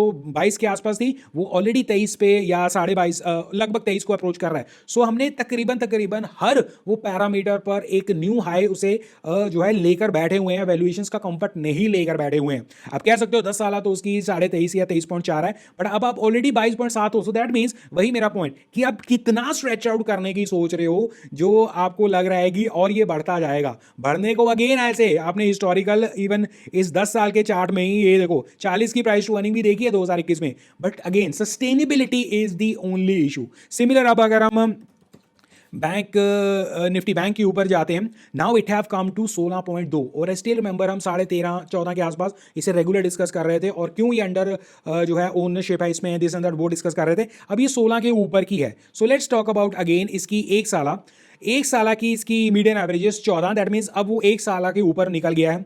3 साल के वैल्यूएशंस के मीडियन एवरेज के ऊपर निकल गया है और लगभग 5 साल ही जो है उसकी मीडियन एवरेजेस के आसपास खड़ा है। सो दैट मीन्स अब इसने भी अपनी उन वैल्यूएशंस को जस्टिफाई कर दिया है जो निफ्टी कभी कर रहा था, ये नहीं कर रहा था, और इस वजह से this should have been the more performing thing. 10 साल की अगर हम देखें तो ये काफ़ी आपको एक बड़ा डिफरेंस दिखता है और मैक्सिमम अगर हम देखें तो 17 के आसपास स्टिल उससे रीजनेबल, बट 10 ईयर्स का अगर हम देखें तो एक कंप्लीट डिफरेंट जो है वो एरिया दिखता है। अब ये सस्टेन होना या ये अचीव करना इज नेक्स्ट टू इम्पॉसिबल जब तक आपके निफ्टी के इंडेक्स में बैंकिंग और बड़े बैंकिंग स्टॉक्स इन्वॉल्व हैं, और मुझे नहीं लगता आजकल में निफ्टी के बैंक के स्टॉक्स जो हैं निफ्टी का पार्ट से वो हटाने वाले हैं। सो मे बी ये वैल्यूएशंस उस तरह ना हो। इट इज़ वेरी इंटरेस्टिंग कि आपने जो ये देखा, बट इसमें ये भी आप ये कह सकते हो कि मे बी 2018 से लेकर 2019 एंड ऑल दैट यहाँ पर एक एक्स्ट्रा इसमें पुश मिला था, but what ever it is, but this is really surprising. इतनी बड़ी मीडियन 10 साल की median average, but I think it's time it will correct itself. और कहीं ना कहीं इस वक्त आप, क्योंकि मीडियन एवरेज 10 साल ही इसकी बहुत ऊपर है, तो आप इसमें पुश ले सकते हो, बट अब कहीं ना कहीं वो वैल्यूएशंस के रीजनेबल वैल्यूएशंस पर ऑलरेडी पहुंचा हुआ है। So this is what I was saying. जब मैंने निफ्टी और बैंक निफ्टी के ऊपर बात की ना, अगेन मैं कोई नहीं होता हूँ ये कहने वाला कि यहाँ से यार मैं तो पत्थर पर लकीर क्या कहता हूँ ये नहीं बढ़ सकता this and that, but the thing is the matter of the fact जो हमें दिख रहा है वो जिन वैल्यूएशंस पर अभी ट्रेड करना शुरू कर गया है अब वो मीडियन एवरेजेस पर है। अब यहां से इस सीजन का रिजल्ट वेल ट्रैक तो करना ही पड़ेगा, बट नेक्स्ट सीजन का रिजल्ट जो ये सो कॉल्ड कंजम्पशन का दिस एंड दैट वो अगर कहीं डिसअपॉइंट कर गया तो तैयारियां रखो, ये आपको कड़ाकेदार जो है रिजल्ट दिखाएगा बुरी तरफ। क्योंकि अगर वहां पर कुछ भी हैंकी पैंकी बुरा हुआ और वहां पर अच्छा ना आया जो लोग एक्सपेक्ट कर रहे हैं, that will be something scary जो शायद हमें पसंद नहीं आएगा। जो हम वो फॉल ढूंढ रहे हैं ना, फिर वो कहीं ना कहीं फॉल का मेन प्रमुख कारण भी वही बनेगा। फिर यही वैल्यूएशंस को आगे बढ़ाते हुए निफ्टी आईटी पर मेरी नजर जा रही है। निफ्टी आईटी के ऊपर काफी ये क्वेश्चन मार्क्स चल रहे हैं कि क्या ये निफ्टी आईटी लेने लायक हो गया है, दिस एंड दैट, ये काफी गिर गया है, दिस एंड दैट, वो सारी कहानियां।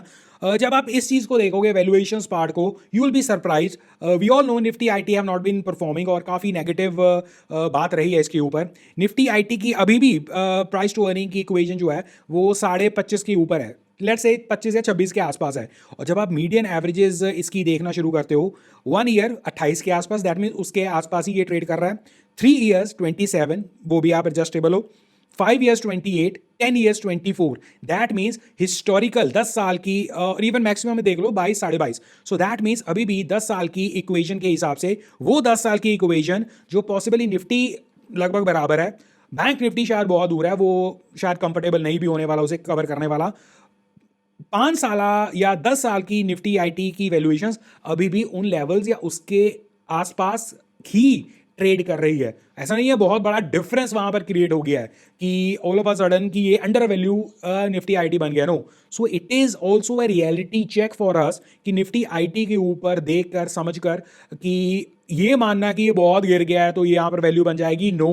निफ्टी आईटी भी, हाँ again results will be interesting. क्या रिजल्ट्स इनके आ सकते हैं जो कि फिलहाल के तौर पर एज अ बिग पिक्चर देखो तो स्टैंड आउट रिजल्ट्स तो नहीं आने वाले, और ये इक्वेशंस बदलते हैं वैसे रिजल्ट्स तो नहीं दिख रहे हैं आने वाले हैं, बट उस हिसाब से भी अगर आप देखो तो bank Nifty IT as a whole अभी भी वो वैल्यूएशंस को ऐसा नहीं है कि बहुत इजी वैल्यूएशंस पर ट्रेड कर रहा है, तो वो मानना कि ये काफी गिर गया है, well I think we have to be realistic on this. हाँ, यहां से वो होल्ड कर सकता है, बट अगेन ऊपर जाना क्वेश्चन मार्क है मेरी तरफ से, नीचे जाना मोर रियलिस्टिक चांस है। सो दैट अगर वो कंफर्टेबल होना है ना, सो लेट्स से जो इसकी अभी लगभग 25-26 के आसपास मीडियन एवरेज है, अगर ये 5 साल की मीडियन एवरेज, 3 साल की मीडियन एवरेज, 10 साल की मीडियन एवरेज के हिसाब से भी जाए तो स्टिल थोड़ा सा नीचे आए तो एटलीस्ट हम ये कहने जोगे हो जाएंगे कि निफ्टी आईटी में कुछ वैल्यू दिखनी शुरू हो गई है, वैल्यू है, वो नहीं कह सकते हैं। निफ्टी बैंक में हम कह सकते थे, उसमें आपको मिली भी वो वैल्यू। निफ्टी के ऊपर 20 के आसपास, हालांकि वो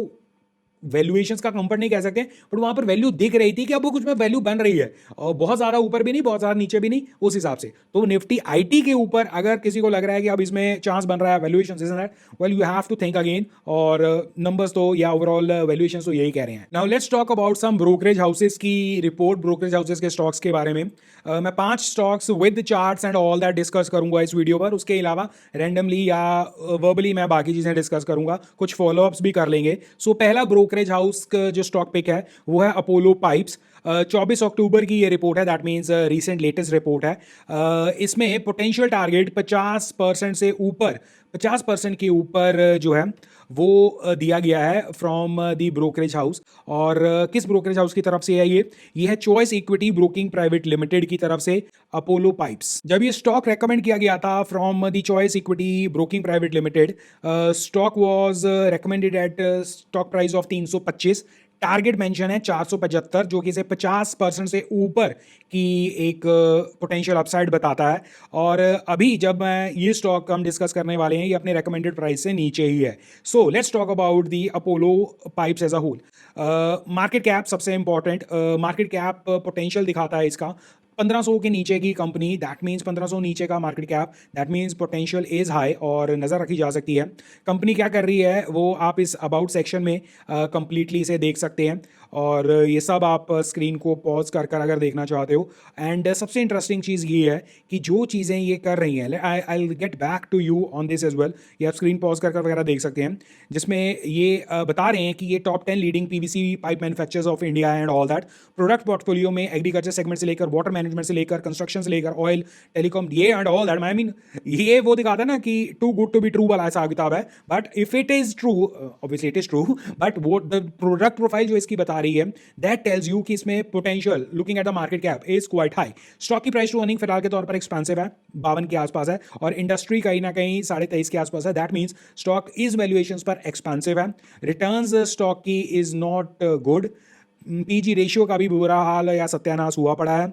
इसके अलावा अगर हम देखें डिविडेंड कंपैरेटिवली थोड़ा सा आ रहा है, though that is not bad. Debt इसमें है, सेल्स काफ़ी इंप्रेसिव हैं, 900 करोड़ के ऊपर की sales, which is not bad, but returns are कहीं ना कहीं क्वेश्चनेबल।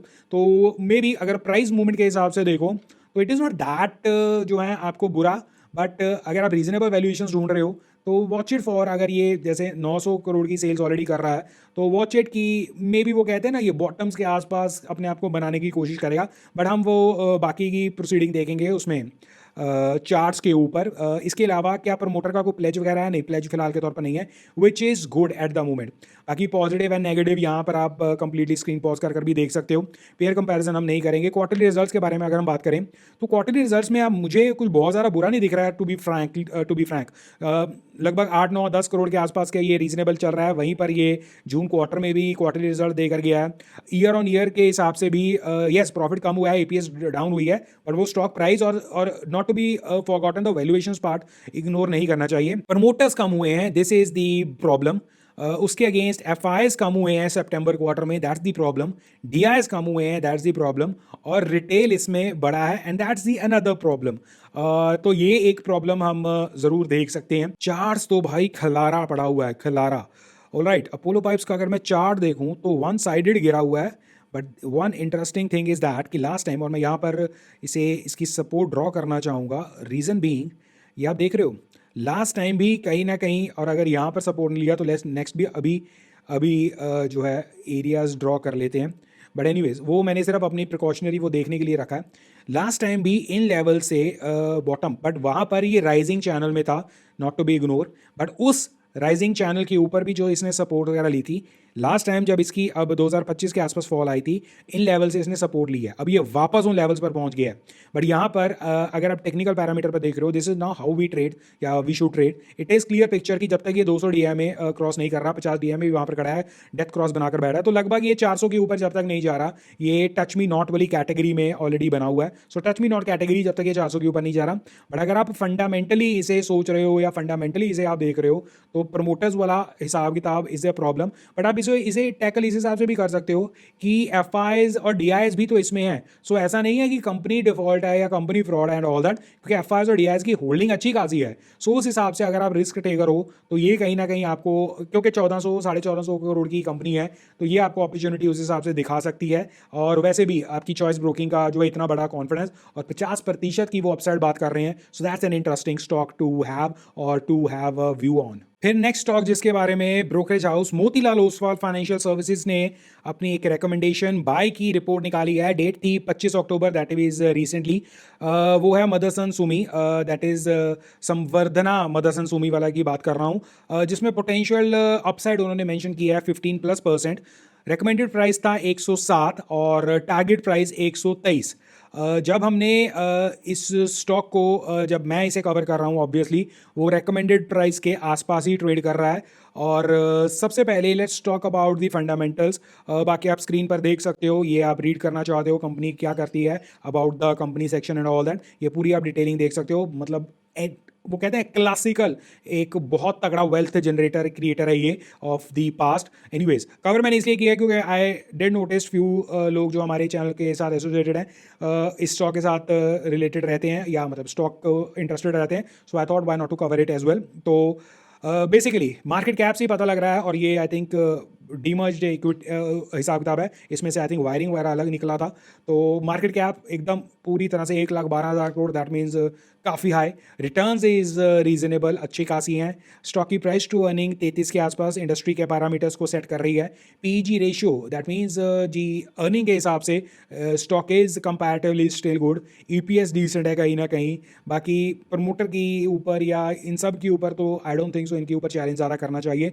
डेट आपको दिख रहा होगा, बट ये कंपनी क्लास है यार। और अगर किसी को नहीं पता, ये बहुत मतलब एक होता है ना, बहुत मतलब बहुत बड़ा वाला ये वेल्थ जनरेटर रहा है। I mean I don't know आजकल लोग ये एसोसिएट कर रहे होंगे नहीं, but when we use to start, जब हम स्टार्ट कर रहे थे करियर या अपनी स्टॉक मार्केट की जर्नी, तो भाई इन स्टॉक्स को देख कर ना, मतलब इट वाज लाइक तब इसकी भी कहानियाँ चलती होती थी कि इसने ये कर दिया वो कर दिया, ब्ला ब्ला ब्ला, ये इतना बड़ा है और तब वो मन में होता था कि मैं इसकी जो है सिप शुरू कर देता हूँ, इसे मैं इतना रखता हूँ तो ये हो जाएगा वो हो जाएगा, वो सारी कहानियाँ। बट एनीवेज प्रॉज और कॉन्स इसके यहाँ पर आप देख सकते हो।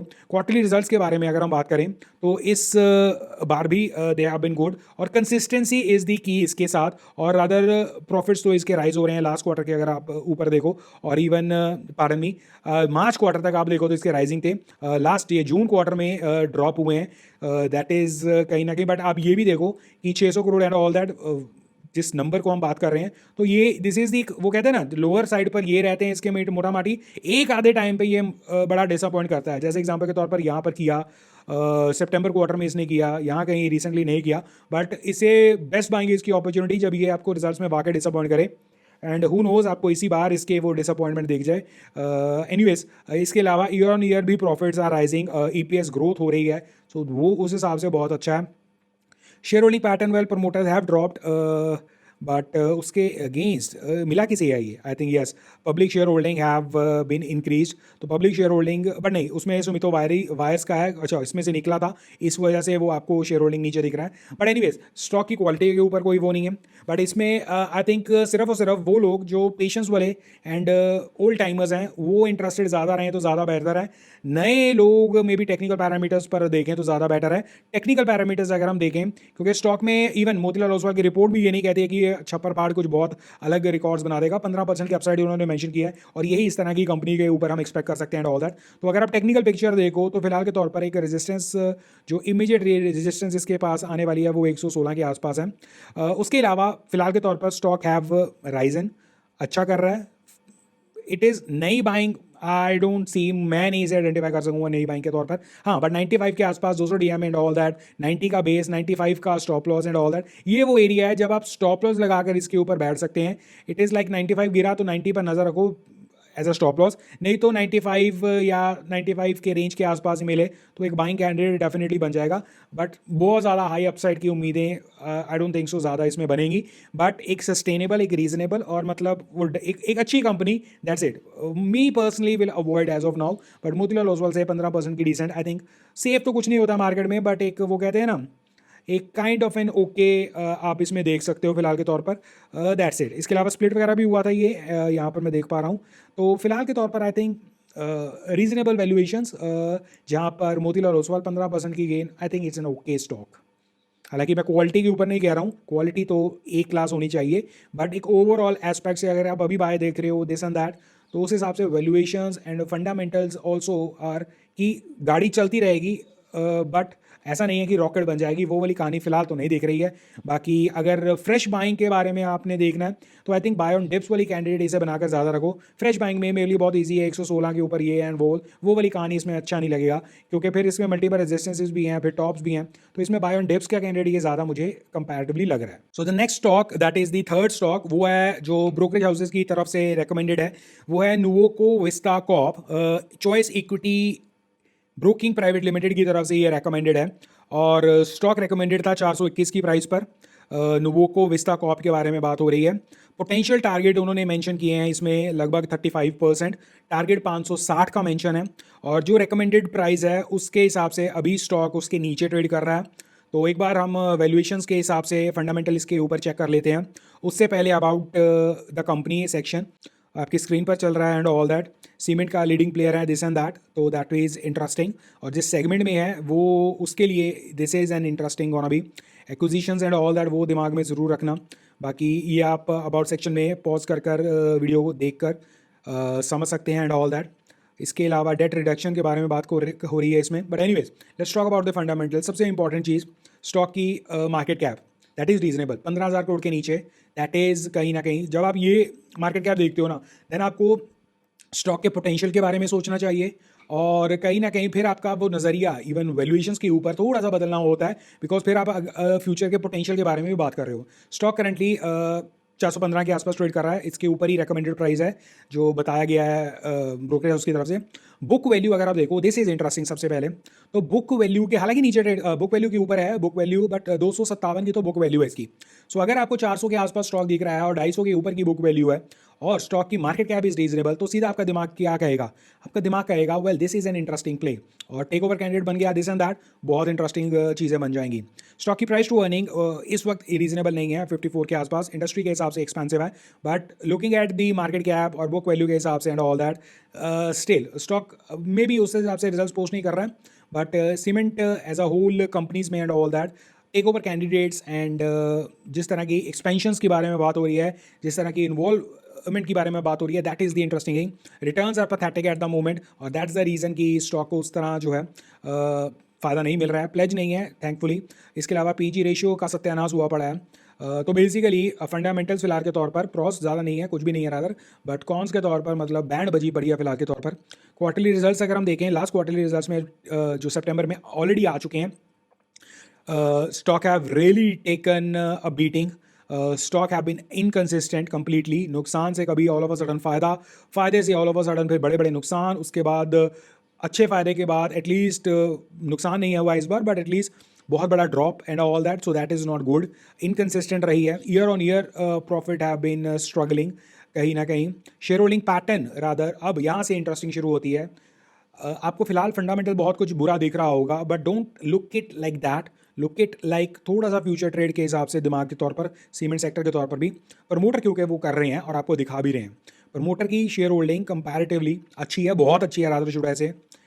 पिछ 2024 के या 2000 दिसंबर 2023 के बाद बढ़ी है 72 plus holding, that is big positive. F का इंक्रीज आना इस क्वार्टर में, डी आर 18% इसमें होना, लोगों का इंटरेस्ट कम होना, ये वो परफेक्ट रेसिपी बन रही है जो मुझे मजबूर करेगा ये कहने के लिए कि मैं बुक वैल्यू के हिसाब से इस स्टॉक के ऊपर बेट करूंगा। तो मेरे दिमाग में रहेगा कि 250 की बुक वैल्यू है, 400 के आसपास मुझे शेयर मिल रहा है, कितना गिर जाएगा, और गिर जाएगा तो I will be ready to buy. Promoter भरोसा कर सकता है तो मैं क्यों नहीं कर सकता? तो मैं इस स्टॉक को उस नज़रिए से फिलहाल के तौर पर देख रहा हूँ। अगर आप टेक्निकल पिक्चर में बात करें, टेक्निकल पिक्चर में बिल्कुल ऐसा नहीं लग रहा है कि stock technically overall fundamental struggle करता है this and that. Rather technical picture में एक बहुत बड़ी कंसोलिडेशन के बाद ये यहाँ से निकला था, हालांकि रिसेंटली प्रॉफिट बुकिंग का शिकार हुआ है, बट वॉच इट, अभी ये 414 415 के आसपास ट्रेड कर रहा है। एक टेक्निकल पिक्चर के तौर पर देखो तो 440 के ऊपर एक ब्रेकआउट आएगा, बट मोर और लेस इसे आप 370 वाले लेवल्स के हिसाब से, जो कि 200 DI में भी हैं, तो 250 की वहाँ पर बुक वैल्यू थी, 370 यहाँ पर टेक्निकल पिक्चर के हिसाब से इसकी सपोर्ट है। उसके अलावा एक बहुत बड़ी रेंज जो इसने प्रीवियसली बनाई थी, उस रेंज का टॉप एंड जो सपोर्ट लेवल्स है 370 है। सो इसे मैं अप्रोच करूंगा ये सोचकर कि ये इजीली 370-80 तक जा सकता है। मैं उस हिसाब से इसे अप्रोच करूंगा और मैं पर्सनली इस स्टॉक में इंटरेस्टेड रहूंगा। यस, वेट पीरियड, लंबा पीरियड और थोड़ा सा प्रॉब्लमैटिक उस हिसाब से हो सकता है कि पेशेंस टेस्ट कर सकता है, but I think this can आपको फ्यूचर में एक अपसाइड के तौर पर, एक सरप्राइजिंग फैक्टर के तौर पर, टेक ओवर कैंडिडेट के तौर पर, एक एक्सपेंशन ऑफ द इंडस्ट्री के तौर पर कैन सरप्राइज। तो मुझे ये पर्सनली ये स्टॉक पे अच्छी लगी और वैसे भी चॉइस इक्विटी वालों का भरोसा तो इसमें है ही है। Next stock that is the fourth stock, वो है SRF. SRF Motilal Oswal financial services की तरफ से recommended with a potential target of 20% plus, 3075 का रिकमेंडेड प्राइस है और उसी लेवल्स के आसपास अभी ट्रेड कर रहा है stock. Target price Motilal Oswal ने मेंशन किया है वो है 3700 के। So that is an interesting, और एसआरएफ के ऊपर इंटरेस्ट भी काफ़ी रहता है ये लोगों का। तो let's talk about the SRF. सबसे पहले दी अबाउट सेक्शन इसका चेक ऑन कर लेते हैं। अबाउट सेक्शन में आप स्क्रीन पॉज कर कर भी चीज़ें अगर रीड करना चाहते हैं तो वो अकॉर्डिंगली रीड कर सकते हैं। देन इसमें यूएस का 11%, सो दैट मीन्स वहाँ पर कंपनी ने ऑलरेडी हिसाब किताब ठीक रखा हुआ है। अगेन कंपनियों को यूएस फैक्टर ज़रूर नज़र में रखिए। सबसे बड़ा पहला पॉजिटिव यही है कि chemical industry, chemical sector have been not performing well, so वो इसके लिए एक एडवांटेज है। और ये आपको रिमेंबर होगा, हम 2022-23 के आसपास भी इसके बारे में डिस्कस कर रहे थे और हमारे देखते देखते रेगुलर डिस्कस करते थे हम इसे, और किस तरह मे बी म्यूचुअल फंड की वजह से या what ever it was, stock ने किस तरह एक राइज किया था जबकि मार्केट फॉल कर रहा था, सेक्टर पूरी तरह से ब्रोकन डाउन था। तब हमने इसके बारे में काफ़ी डिस्कस किया था। बट एनीवेज फिलहाल के तौर पर मार्केट कैप 91,000 लीडर है, तो overall as a sector leader के तौर पर इसे देखा जा सकता है। इंडस्ट्री के प्राइस टू अर्निंग के हिसाब से दैट इज़ 21-22, स्टॉक फिलहाल एक्सपेंसिव है, बट इसे हम तब एक्चुअली जज करेंगे जब इंडस्ट्री वापस बैक ऑन ट्रैक आ जाएगी, और तब इसकी स्टॉक की अर्निंग्स को मुझे लगता है ये निगेट कर लेगा। उससे पहले दे आर ट्राइंग कि इसे पहले ही वो फैक्टरिंग कर रखा जाए, which is not good as an individual अगर आप अभी इसमें बाइंग करने जा रहे हो। रिटर्न्स आर रीजनेबल, इसके अलावा डिविडेंड यील्ड इसमें थोड़ी बहुत है। सेल्स 15,000 के ऊपर, आप ऑलरेडी 90,000 के ऊपर का मार्केट कैप लेकर बैठे हो, दैट मीन्स काफ़ी कुछ इसमें पहले से ही एंटिसिपेशन में फैक्टर इन किया गया है, that is not good. Debt के तौर पर थोड़ा सा डेट है 47,000 एंड ऑल दैट, तो इसे हम सिर्फ और सिर्फ एज अ देख कर छोड़ सकते हैं, नॉट अ बिग डील इसके ऊपर। पॉजिटिव से फिलहाल नहीं दिख रहे हैं, कॉन्स इसमें आप देख सकते हो, विच इज़ ऑब्वियसली जो मैंने स्टार्टिंग में कहा, valuations part is gonna be the problematic thing. Quarterly results में अगर हम देखें तो कंसिस्टेंसी अभी भी है, और जबकि माना जा रहा है कि आपके रिजल्ट्स या आपका ये सेक्टर हैव बीन स्ट्रगलिंग, तो अगर स्ट्रगलिंग सेक्टर के ये हाल है तो गुड टाइम में ये क्या कर सकता है, दैट इज़ ऑब्वियसली सोचने वाली बात ही नहीं है इसमें। इसके अलावा ओवरऑल प्रॉफिट्स स्टिल अगर आप देखो कंसिस्टेंसी 2015-16 के बाद अच्छा खासा जंप एंड ऑल दैट मिला, बट इवन नाउ 2023 वाला जो हाई था उसके नीचे ड्रॉप हो रहे हैं, बट ऐसा नहीं है कि बहुत बुरे इसके कहीं ना कहीं प्रॉफिट्स चल रहे हैं। Promoters have been consistent. इसके अलावा डी और एफ का काफ़ी इसमें इंटरेस्ट है। पब्लिक शेयर होल्डिंग रीजनेबल है, रिसेंटली ड्रॉप भी हुई है which is for obvious reason, but stock have really been looking good. But कितना इसमें फैक्टर इन ऑलरेडी ये कर चुके हैं, वही मेरा एक कंसर्न है। सो इसे आप इस वक्त इस तरह जज नहीं कर सकते हो कि स्टॉक की साइकिल घूमेगा तो ये भी उस हिसाब से, क्योंकि यू नेवर नो इसमें पहले कितना फैक्टर इन किया गया है। टेक्निकल पिक्चर अगर हम देखें तो एक रेजिस्टेंस हमारे पास सीधी दिख रही है, वो है 3300 वाले लेवल्स एंड ऑल दैट। फिलहाल के तौर पर बेस्ट केस सिनारियो ये रेंज बाउंड हो जाए 2900, अगर किसी के पास ऑलरेडी है 2900 आर द लेवल्स, या अगर आप इवन ये मोतीलाल ओसवाल की रिपोर्ट के ऊपर टारगेट को चेज डाउन करना चाहते हो तो 2900 is the proper stop loss. हालांकि रेंज बाउंड या जो रेंज इसकी बनी है वो 250 है, बट आप स्टिल 200 DMA का हवाला लेकर इस वक्त फिलहाल के तौर पर गोल्डन क्रॉस भी इसमें बनने को तैयार है। तो अगर आप इंटरेस्टेड या आप इस स्टॉक के ऊपर पॉजिटिव हो, जो कि मैं पर्सनली उस हिसाब से नहीं हूँ डेफिनेटली, बट क्योंकि सेक्टर लीडर है इसलिए ये बार बार रिकग्निशन में आ जाता है, बट स्टिल उस फैक्टर को इग्नोर कर वैल्यूएशन फैक्टर को ऊपर रखकर अगर मैं देखूँ तो इसमें ऑलरेडी सिर्फ और सिर्फ ये 2900 वाले लेवल्स का स्टॉप लॉस लगाकर जो भी हैंकी पैंकी चीज़ें हैं एंड ऑल दैट, या मोतीलाल ओसवाल की रिपोर्ट के ऊपर भरोसा करके दिस एंड दैट, तो उसके अलावा मुझे इसका डर यही है कि कितना इसमें फैक्टर इन हो गया है, कितना रिजल्ट्स अगर अच्छे होने शुरू होंगे, वापस केमिकल साइकिल बनेगा, कितना उस बेसिस पर दिस थिंग विल कहीं ना कहीं अपने आप को लेट्स से अपने आप को ये कितना इन्वॉल्व कर देगा, दैट विल बी इंटरेस्टिंग। और वो सिर्फ इंडस्ट्री के जो वो कहते हैं ना, आपको इंडस्ट्री को पूरा घोल कर पी जाना होगा, तब आपको पता लगेगा। इस तरह आप फिलहाल के तौर पर आपको ये एक्सपेंसिव भी दिखेगा थोड़ा सा दूर। इसके अलावा इसी सेक्टर में आपको और अपॉर्चुनिटीज ज़्यादा बेटर दिख जाएंगी, जो वैल्यूएशंस वाइज भी रीजनेबल दिखेंगी, जो रेपुटेशन वाइज भी रीजनेबल दिखेंगी, रिजल्ट्स वाइज भी रीजनेबल है। और अगर साइकिल जब ठीक होगा, इसका जो केमिकल सेक्टर है साइकिल ठीक होगा, तब वो परफॉर्म भी करेंगे। सो मेरा बेट वहाँ पर रहेगा। बट ये स्टॉक के ऊपर it is like mutual funds के इंटरेस्ट की वजह से दिस स्टॉक हैव बीन कहीं ना कहीं हैव राइजन फ्रॉम 2200 कुछ लेवल से और इवन 3300 तक पहुंच गया है। So this thing have to be kept in mind. But obviously sector leader है तो उस हिसाब से it is performing good. But Motilal Oswal का भरोसा है। बट ऐसा नहीं है कि बहुत बड़ी कोई अपसाइड उन्होंने दिखा दी है, रीजनेबल अपसाइड है। बट उस हिसाब से अगर आप देखो लॉन्ग टर्म के लिए it could be a very good bet. But valuation जब रीजनेबल हो जाएं, ये तब ज़्यादा इंटरेस्टेड मैं एटलीस्ट रहूँगा। फिर नेक्स्ट स्टॉक है वो है टाटा एलेक्साई का, और ये 5वां स्टॉक है। इसे मैं कवर कर इसके बाद हम चार्ट्स और फंडामेंटल की जगह वर्बली स्टॉक्स के बारे में बात करेंगे। बहुत ज़्यादा स्टॉक्स हो गए हैं।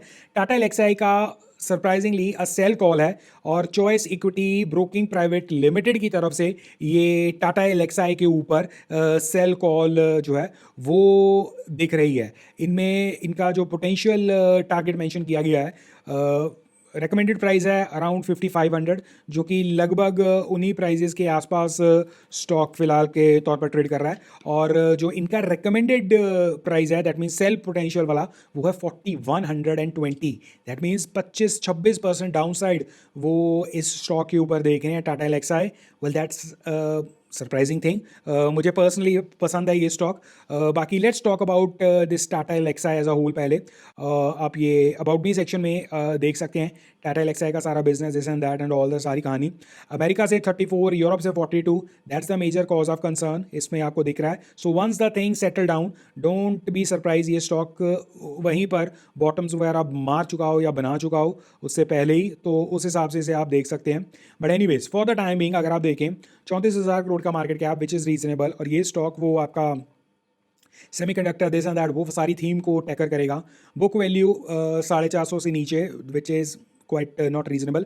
स्टॉक की प्राइस टू अर्निंग अब 51 तक आ गई है। इंडस्ट्री 30 के आसपास ट्रेड कर रही है, तो इंडस्ट्री के हिसाब से पॉसिबली ये अभी भी आपको एक्सपेंसिव दिख रहा है। बट आई थिंक जिस तरह की रिटर्न्स ये दे रहा है, रिटर्न ऑन कैपिटल एम्प्लॉयड और रिटर्न ऑन इक्विटी के हिसाब से, आई थिंक 51 का आप वेल आई कैंट से कि ये ड्रॉप नहीं हो सकता।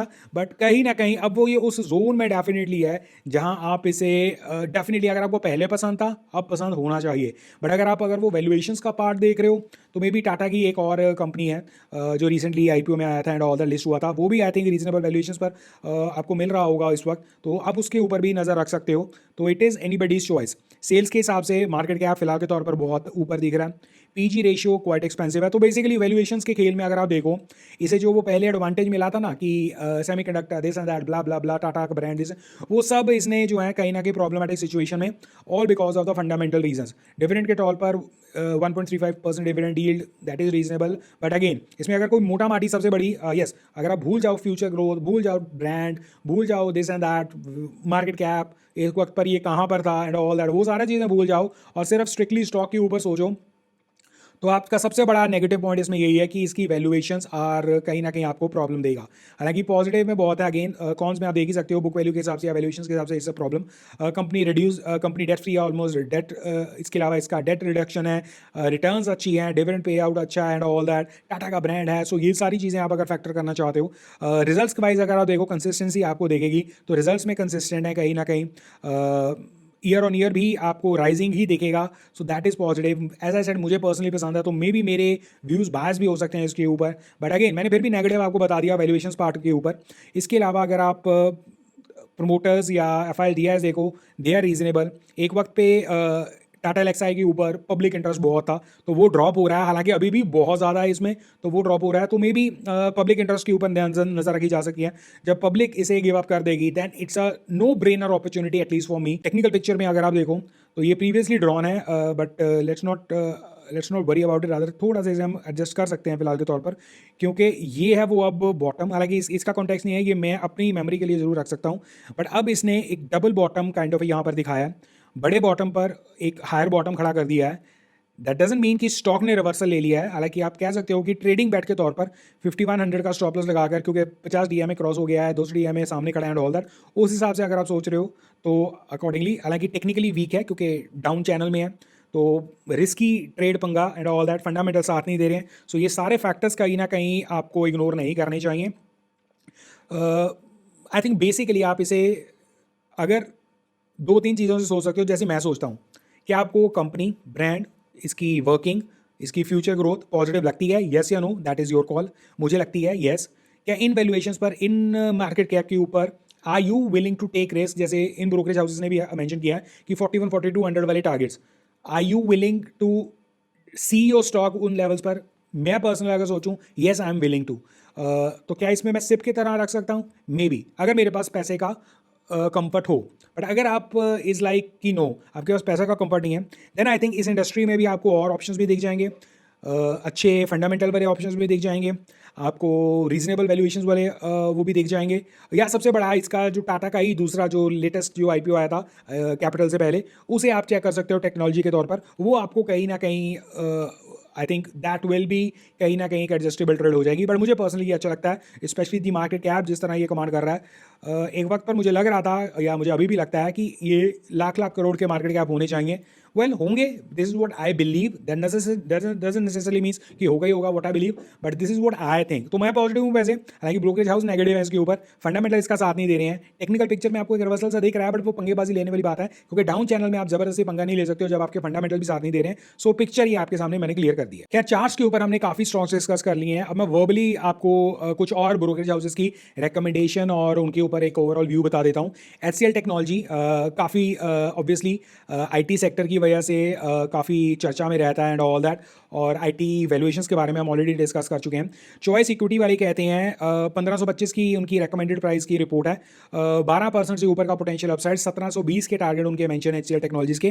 पर्सनली मुझे लगता है HCL technology is a good stock, मुझे पर्सनली पसंद है। बट इस वक्त इसमें मुझे सिर्फ देखने वाला ये है कि कोई भी बहुत बड़े टारगेट्स देकर अपने आप को फंसाना नहीं चाह रहा, कोई भी बहुत बड़ी बेट लेकर IT सेक्टर के ऊपर देखना नहीं चाह रहा। सो उस हिसाब से मे बी आपको ये रीजनेबल दिखे, बट मुझे लगता है अगर आप वेट कर सकते हो, अगेन वेटिंग इज दी की, अगर आप वेट कर सकते हो, आप होल्ड कर सकते हो सिप की तरह या रेगुलर एड ऑन कर सकते हो, देन आई थिंक आपको ये स्टॉक बुरा नहीं लगेगा।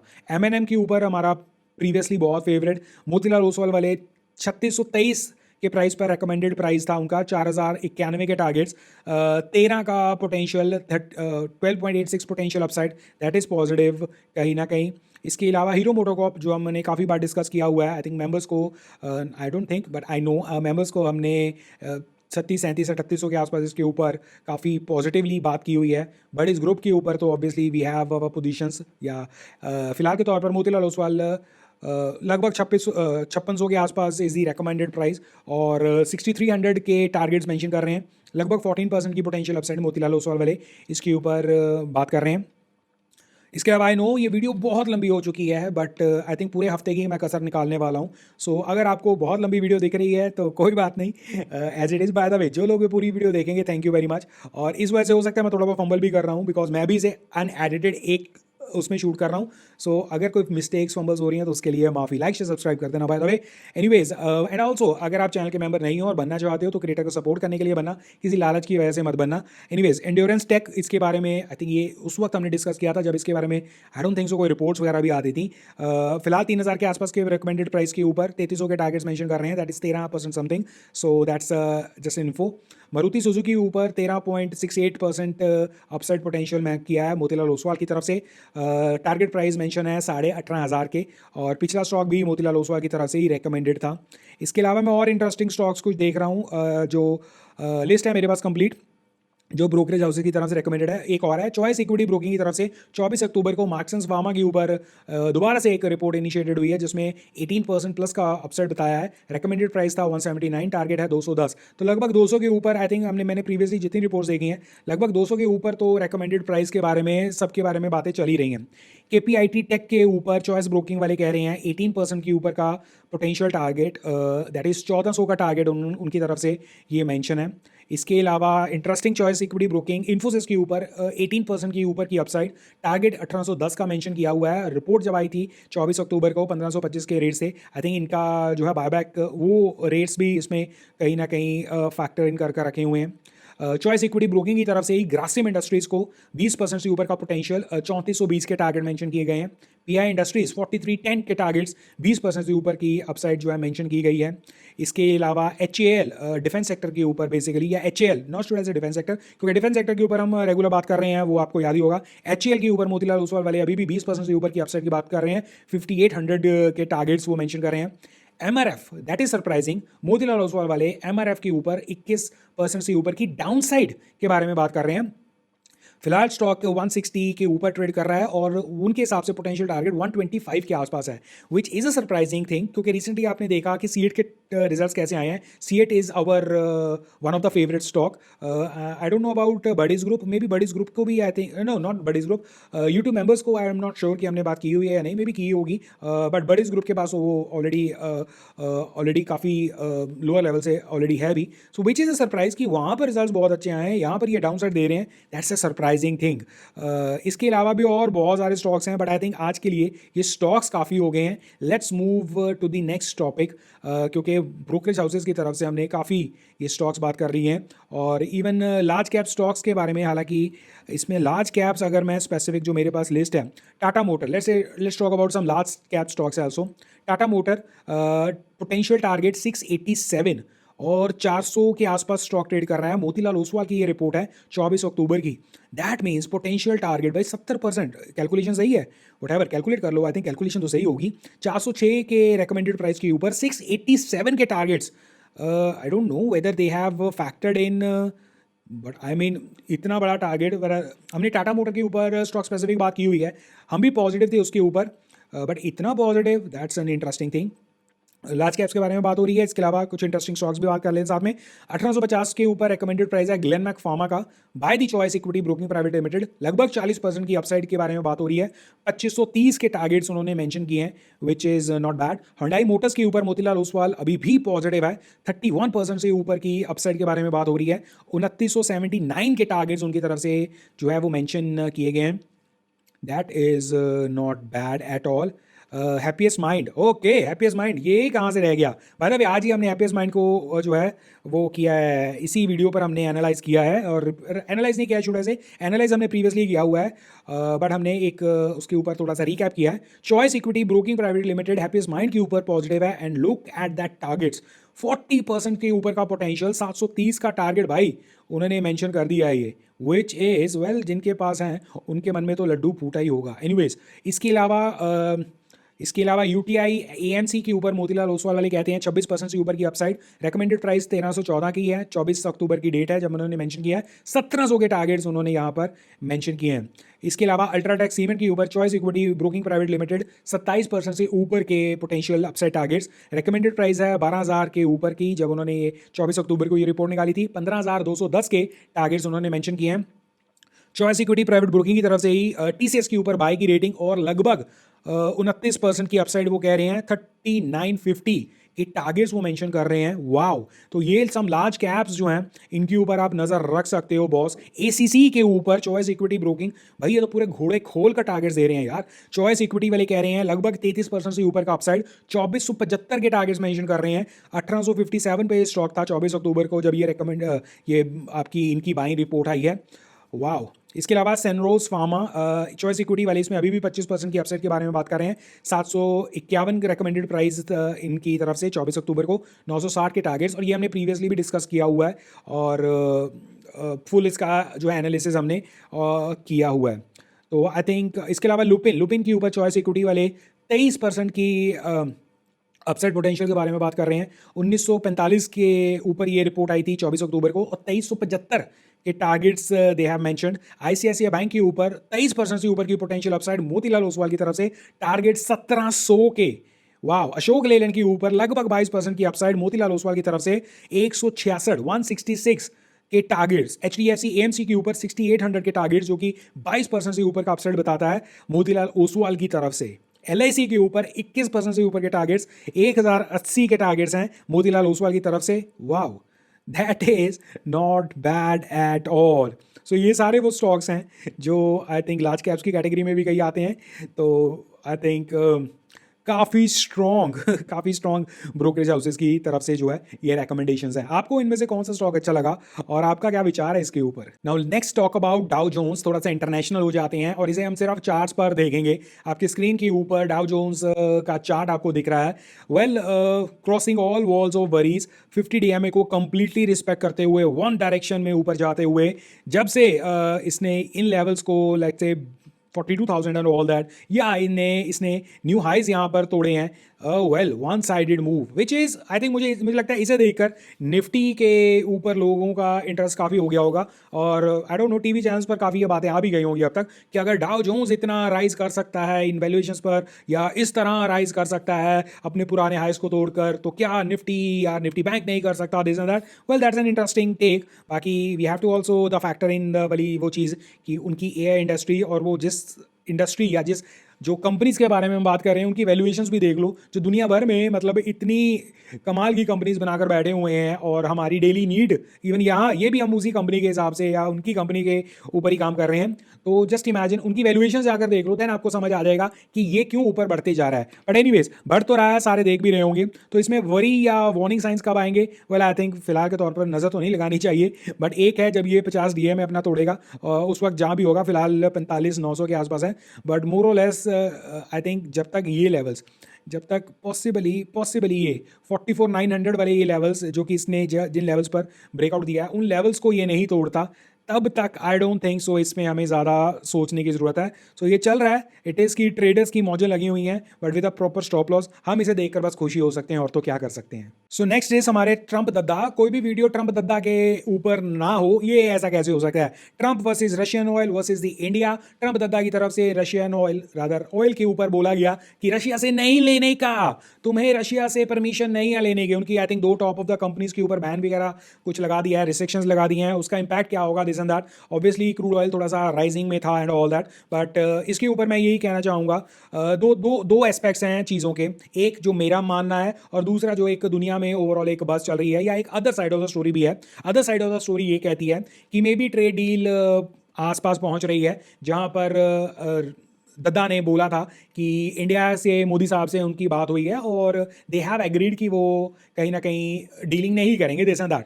तो वैसे मानने वाली बात नहीं है, but one side of the story ये कहती है कि मे बी ट्रेड डील जो है वो इज़ राउंड दी कॉर्नर और ट्रेड डील की कन्फर्मेशन हैं ये। बट मेरा मानना ये है कि सबसे पहले जो वो 2 कंपनियों के ऊपर इन्होंने रिस्ट्रिक्शंस लगाई हैं, काफ़ी टेंशन हैं। इवन रिलायंस की तरफ से भी ये आया था कि we will look into this blah blah blah, maybe हम नहीं लेंगे, और उस बेसिस पर सब बहुत लोग सोच रहे हैं कि मे बी प्रेशर आ गया है, वाकई नहीं लेंगे। वेल, इट इज़ लाइक एक सिंपल सा प्रोसेस है बॉस। उन्होंने रशिया के ऊपर बैन नहीं लगाया है, उन्होंने सारी कंपनियों के ऊपर बैन नहीं लाया है। ऑयल जब समुंदर में निकलता है या समुंदर में आता है, लेट्स से मतलब शिपिंग से समुंदर में आता है, तो फिर वो क्या वो ऑयल सिर्फ रशिया का रशिया में रह जाता है? या अगर सपोज रशिया में 10 ऑयल कंपनीज हैं, एग्जांपल के तौर पर मैं बात कर रहा हूँ, उसमें से टॉप 2 कंपनियों को रिस्ट्रिक्शंस लग गई हैं, तो क्या वो 2 कंपनियां बाकी की 8 कंपनियों के थ्रू डीलिंग नहीं कर सकती हैं? हमारी कंपनी ने तो वहाँ से बाय करना है ना। तो हम अगर रशिया की A, B से ना लेकर C, D, E, F से ले लें, तो हमने टेक्निकली वो लॉ भी नहीं तोड़ा है और हमारी रिक्वायरमेंट भी कंप्लीट है और कहीं ना कहीं हमारे ऊपर कोई प्रेशर भी नहीं है और हमारी रिक्वायरमेंट, हमारी डिमांड, हमारी वो सारी चीज़ें भी कवर हो गई हैं। सो वो जो एक फैक्टर इन बहुत न्यूज़ बस चल रही थी ना, कि ये फंस गया India, this and that, well ऐसा कुछ नहीं है। अल्टरनेटिव्स निकाल लिए जाएंगे और ट्रंप दद्दा का वही है ना, वो इज जस्ट प्रेशराइजिंग। इसके अलावा इंडिया ने, रही बात ट्रेड डील वाली, इंडिया ने ऑफिशियली डिनाइल कर दिया था कि भाई हमारी तो ऐसी कोई बात हुई नहीं है ट्रंप दद्दा से, ये कि हम क्रूड ऑयल नहीं ले रहे हैं, दिस एंड दैट। बट वही बात है, दद्दा जो है क्रूड ऑयल हिला दिया, ट्रेडिंग हो गई होगी similar to what he is doing. वो आई थिंक ट्रेडिंग या बजेस करने में ज़्यादा बिलीव रख रहे हैं। So it is what was just my part. इस वजह से क्रूड ऑयल फ्लक्चुएशंस में ज़रूर है। अगर यू थिंक कि ये कहीं ना कहीं क्रूड ऑयल के लिए इम्पैक्टफुल हो सकता है, तो वो ऑयल इंडिया और ONG, आई थिंक ये वो जो 2 कंपनीज हैं हमारी, उसमें आप इंटरेस्ट पैदा कर सकते हो। मेरा एक दिमाग में आया था कि क्या मैं ऑयल का ETF के बारे में सोचूं। I did give a thought, but then I thought कि अगर आपको वाकई ये क्रूड की तेज़ी को पंगा लेना है ना, तो डायरेक्ट उनके स्टॉक जो है ऑयल इंडिया एंड दूसरा वाला जो है वो डायरेक्टली ले लिया जाए इंस्टेड ऑफ ये ETF के थ्रू पंगा लेने की। और नंबर 2, ऑयल को जहाँ तक हम देख रहे हैं ना, ऑयल का बढ़ना is a problem, but oil जिन वैल्यूएशंस पर आया हुआ है, वेल वो एक बहुत डाइसी सिचुएशन हमें दिखा रहा है कि जहाँ शुड आई से वैल्यूएशंस का पार्ट ये कहता है कि उसे बढ़ना चाहिए, और कहीं ना कहीं जो टेंशन्स के हिसाब से भी एंड ऑल दैट, बट जो अवेलेबिलिटी के हिसाब से है और जो इंडिया का रुख है दिस एंड दैट, फिर वहाँ पर डाइसी है। सो इट इज़ कि आप हमारी डिविडेंड कंपनीज हैं, ये डिविडेंड पेइंग कंपनीज हैं, उनकी वैल्यूएशंस भी रीजनेबल हैं, उस पर भरोसा कर कर जो है इसे प्ले आई थिंक करना चाहिए। नॉट थिंकिंग कि देखो ऑयल यहाँ से नीचे ज़्यादा नहीं जाएगा या बहुत ज़्यादा नहीं जाएगा, ये शायद हम मान सकते हैं। तो हमारी ऑयल कंपनीज जो हैं उनके ऊपर डायरेक्ट बेनिफिट लेना, अगर बढ़ गया तो भी, और डिफरेंट प्ले साथ में है तो वो एक कंफर्ट। सो मुझे लगता है इस थीम को या इस स्टोरी को, चाहे ट्रम्प दादा डरा रहे हो या इसमें सच्चाई हो दिस एंड दैट, तो आई थिंक ये वो टाइम है जब आप अपनी ये ऑयल वाली कंपनीज जो है ना, इनसे थोड़ा सा I think we have to थोड़ा सा अपना नैन चक्षु खोलो और इन कंपनीज के ऊपर ध्यान दो। बाकी क्रूड ऑयल को let's talk about crude oil और चार्ट्स पे अब चलते हैं। उसके बाद गोल्ड सिल्वर वो सब जो है चार्ट्स के ऊपर डिस्कस करते हैं। क्रूड ऑयल के ऊपर अगर हम बात करें, वेल टेक्निकली अगर मुझे लगता है इससे पहले रिमेंबर जब ये एक्चुअली काफ़ी न्यूज़ बजेस की वजह से इस दौरान जब ये बढ़ा था, उस वक्त एक रिवर्सल के तौर पर या एक रिवर्सल का कैंडिडेट ये फिर भी दिख रहा था। दुनिया भर में टेंशन्स थी, कहीं ना कहीं क्रूड के ऊपर न्यूज़ बस थी जैसे, हालांकि चीज़ें अभी भी कुछ बदली नहीं है, बट जो चार्ट सजेस्ट कर रहे हैं, यस रिसेंटली आपने पिछले कुछ दिनों में एक बाउंस यहाँ पर ज़रूर देख लिया है because of the news. But जो चीज़ मुझे यहाँ पर रिवर्सल के तौर पर दिख रही थी या जो हो सकती थी, जहाँ पर वो एक्चुअली डाउन ट्रेंड में या डाउन ट्रेंड से घूम कर ऊपर जाने की कोशिश कर रहा था, उसने एक बेस यहाँ पर तोड़ लिया था और फिर वो प्रीवियस हाइस को या प्रीवियस जो उसके रेजिस्टेंसेस थे उसे तोड़ने जा रहा था, बट वो सस्टेन नहीं हुआ। वेल दैट मीन्स कि फिर इस बार भी फिलहाल के तौर पर it is just a speculation वाली ट्रेड इसके ऊपर चल सकती है, इससे ज़्यादा और कुछ नहीं, क्योंकि फिलहाल के तौर पर अभी भी 200 DMA के नीचे है, ये 50 DMA पर ये रेजिस्टेंस मान रहा है। कोई ऐसा हाँ अब ये कह सकते हो यहाँ पर डबल बॉटम है दिस एंड दैट, ये मतलब कुछ मुझे ऐसा नहीं लग रहा कि उस हिसाब से रिवर्सल की ट्रेड यहाँ पर बन सकती है, अनलेस अनटिल ये 66 को क्रॉस करना शुरू करे, देन ओनली वी कैन से कि अब ये टेक्निकली साउंड हो गया है for a trading purpose. But उसके अलावा आई डोंट थिंक सो ये बाउंस सस्टेन होना चाहिए। अगर सस्टेन हुआ तो 66 के ऊपर जब ये 200 DMA तोड़ेगा तभी इसके बारे में बात की जा सकती है। तब तक आई थिंक मैं फिर भी global tension this and that, मैं सिर्फ इसे वो कहते हैं ना सिर्फ और सिर्फ बज की वजह से जो मूवमेंट मिली है, सिर्फ मैं उसे वैसे ही देखना चाहता हूं, इससे ज्यादा इसके ऊपर और मैं स्पेकुलेशन नहीं लगाना चाहता। फिर आता है गोल्ड। वेल गोल्ड के ऊपर काफी डिबेट चल रही है कि क्या टॉप बन गया है, क्या अब यहां से करेक्ट करेगा और करेक्ट करेगा दिस एंड दैट, वो वाली कहानियां। Well gold have really shocked everyone. Surprise अब छोटा वर्ड रह जाएगा। जिस तरह एक वन साइडेड मूव, अब इसके ऊपर फैक्टर्स बहुत हैं कि अनसर्टेनिटी के अलावा आप डॉलर से थोड़ा सा अलग होना चाहते हो and you don't want to keep on buying the dollars, जो रशिया के साथ हो रहा है या हुआ। इसके अलावा जो डॉलर का मनमानी चल रही है, ट्रम्प दद्दा की जो मनमानी चल रही है, उससे आप हट रहे हो, सेंट्रल बैंक्स गोल्ड बाय कर रहे हैं दिस एंड दैट, तो वो सारी कहानियाँ की वजह से ये चल रहा है, that is very well. But फिलहाल के तौर पर अगर आप एक ओवरऑल पिक्चर को देखो, फॉर द टाइमिंग आप कह सकते हो 44 वाला जो ये लेवल बना है ये टॉप बन गया, but I don't think so. I mean इसमें इतना पोटेंशियल है क्योंकि कि जिस तरह मूवमेंट में गया है कि यहाँ से इवन अगर ये 37 38 तक पहुँच भी जाता है, स्टिल ये एक अप ट्रेंड में रहेगा और स्टिल वो एक पॉजिटिव में रहेगा। बात वही है कि अगर कोई ट्रेड कर रहा है इसके ऊपर, वेल देन तो भाई बहुत रिस्की ट्रेड वैसे ही हुई पड़ी है और इसका कोई वो सोल्यूशन नहीं है कि safe trading and all that. Example के तौर पर अगर आप प्रीवियसली कहाँ से रेफरेंस लें, because all of a sudden ये तो मतलब वन साइडेड इस तरह भागा है सिंस दिस ईयर और सो कि क्या कहा जाए। अब तो पिछली मूवमेंट्स बहुत छोटी लगनी शुरू हो गई हैं, सो नो पॉइंट। हाँ ये रेंज बाउंड हो सकता है जैसे कि हमने इस रेंज में देखा था, बट ग्लोबल अनसर्टेनिटी और जिस तरह का दारोमदार बना हुआ है, ट्रम्प दद्दा ने जो कुछ किया है उसने इसे गिरने नहीं दिया और रादर उसने एक पुश ऊपर की तरफ दे दिया है। सो फिलहाल के तौर पर इज़ वेरी हाईली अनलाइकली कि ये इट इज़ लाइक कि ये कहीं और लेट्स से फिलहाल के तौर पर इसका top banana this and that वो हम नहीं कह सकते हैं, बिकॉज अभी सब्सटेंशियल इसमें कोई भी ऐसा लेवल ही नहीं आया है जिसमें आप कह सकते हो कि इसने अपनी जो राइज है वो स्टॉप कर दिया है। रीज़न बीइंग एक सिंपल सी रीज़न है कि क्योंकि जो चीज़ लेट्स से 3200 से इसे हम 32 में लेते हैं, जो चीज़ 32 से 44 तक गई है, अब अगर वो लेट्स से 37-36 तक करेक्ट भी कर जाती है तो क्या बड़ा पहाड़ टूट गया भाई उसके ऊपर, कोई बड़ी बात नहीं है। यहाँ से अगर आप कहते हो हमने टॉप आइडेंटिफाई कर लिया, मैं कहता हूँ हो सकता है टॉप आइडेंटिफाई कर लिया हो, यहाँ से एक नॉर्मल ट्रेड ये हो सकती है कि आप अपना प्रॉफिट बुक करो, majority of the profit book करो, जैसे हमने सिल्वर में किया बेसिकली, जो हम सिल्वर पे ऊपर बुलिश थे।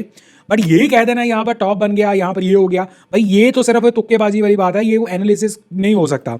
सिमिलर अगर हम सिल्वर के ऊपर देखें, सिल्वर ने भी काइंड ऑफ वही कहानी दिखाई है, and we played this movement with the silver, और यूट्यूब पर भी मेंबर्स को भी और बडीज ग्रुप को भी and all that I have been consistently 70-80s में जब सिल्वर का ETF था, सिल्वर के ETF के बारे में बात कर रहा हूँ, वी वर बुलिश, बट इतना बुलिश और इतना मूवमेंट, वेल कोई झूठी बोल रहा होगा और उसे पता था, यस हमें ये पता था और मैंने ये बात की हुई थी कि सिल्वर डबल हो जाएगा। इवन मैंने अपने रिलेटिव्स में भी ये जब वो 70 के आसपास था, 70,000 वाली जो फिजिकल वाला था, then we got into that physical thing and also, but वहाँ से डबल होना था हमें पता था, but all of a sudden 6 महीने में डबल हो जाएगा, ये सब नहीं सोचा होता बॉस, ये सोच ही नहीं सकते। अगर 6 महीने में डबल होता तो मैं अपना पोर्टफोलियो ना लगा देता सारा का सारा इसमें, तो ये मैं अपनी बात कर रहा हूँ, और ये उस एस्पेक्ट से बात कर रहा हूँ कि मैं या हम इस ट्रेड पे थे, हमें पता था, हमें टारगेट्स भी पता थे, हमें स्टोरी भी दिख रही थी and all that, but that doesn't mean कि आप उस टाइम फ्रेम में आपको पता था एंड ऑल दैट। तो सिमिलर अगर आप जैसे एग्जांपल के तौर पर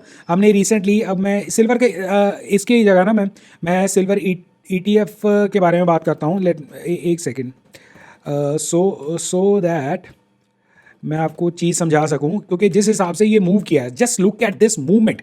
अब यहाँ से इट वेंट, ये देख रहे हो यहाँ तक and all that, in level से जब ये प्रीवियस हाई बना था 160 के ऊपर वाले लेवल से हमने प्रॉफिट बुकिंग करनी शुरू की, और उसका रीज़न ये नहीं था कि ये हमें पता था कि ये थोड़ी अगले दिन या 1-2 दिनों में टॉप बना देगा, नो इट वाज जस्ट कि यार इतनी मूवमेंट मिली है, अननेसेसरली बजिंग हो रही है, तो प्रॉफिट बुक करो यार, एटलीस्ट मेजर प्रॉफिट तो बुक करो, या मेन कुछ तो प्रॉफिट बुक करो इसमें, सो दैट। बट उसके बाद लुक एट दैट मूवमेंट, ये 140 के नीचे आ गया, जस्ट इमेजिन कितने दिन लगे, आई मीन एक हफ्ते में 170, 75, 80 वाली चीज़ 140 तक आ गई है। कहना है से कि, और इसे देखकर अगर मैं सोचूं तो कहना है से, अब मैं वापस वहाँ पर जा रहा हूँ कि सिल्वर मैं ज़्यादा ध्यान से ट्रैक पे भी कर रहा था, तो क्या मैं इसे देखकर ये कह सकता हूँ कि यहाँ पर टॉप बन गया है? नो, मैं ये ज़रूर कह सकता हूँ कि ये थोड़ा सा और डिप करेगा यहाँ पर, ये अपनी जो है 50 DM में, जो डॉलर टर्म में 44 तक आएगा, 45 तक रह सकता है, उस बस दैट्स इट। उसके बाद ये रेंज बाउंड हो जाए, फॉल एक बहुत अनलाइकली सिनारियो है, हो जाएगी then we can not help it, but fall एक बहुत अनलाइकली सिनारियो है, क्योंकि एक तरफ आपके ऐसा नहीं है कि इक्विटी जो है बिल्कुल राइज करने जा रही है, इक्विटी जो है बहुत पॉजिटिव हो जाएगी ऑल ऑफ अ सडन, या दुनिया में कुछ बहुत अलग, दुनिया में टेंशन हैं, दुनिया में लड़ाइयाँ हैं, दुनिया में वैसी जो है अनसर्टेनिटी बढ़ी हुई है, तो gold silver and all that वो तो बढ़ेगा ना, फिर अगर नहीं भी बढ़ेगा तो एटलीस्ट गिरने का तो कोई पॉइंट नहीं बनता। सिमिलर जो गोल्ड में हमने चार्ट्स में बात की थी कि रेंज बाउंड, तो मेरा सिनारियो ये है कि ये सिर्फ और सिर्फ प्रॉफिट बुकिंग के बाद रेंज बाउंड हो सकता है, बट ये मानना कि ये खत्म हो गया है, फिसल हो गया है, वेल वो अभी हाईली अनलाइक है मेरे लिए।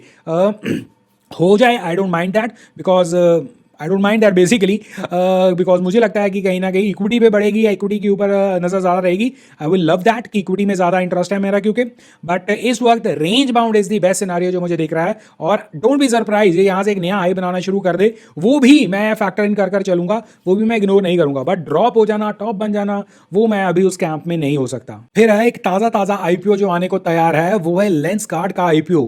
वेल ये स्टॉक या ये IPO इंटरेस्टिंग होगा, क्योंकि अपने आप में एक अनोखा बिजनेस है, नॉट इन टर्म्स कि और लोग इस तरह का काम नहीं कर रहे हैं, लेंसकार्ट वाला कंपटीशन बहुत है, बट कहीं ना कहीं लिस्टेड में होना और कहीं ना कहीं अपॉर्चुनिटी जो देखना, well that is no joke.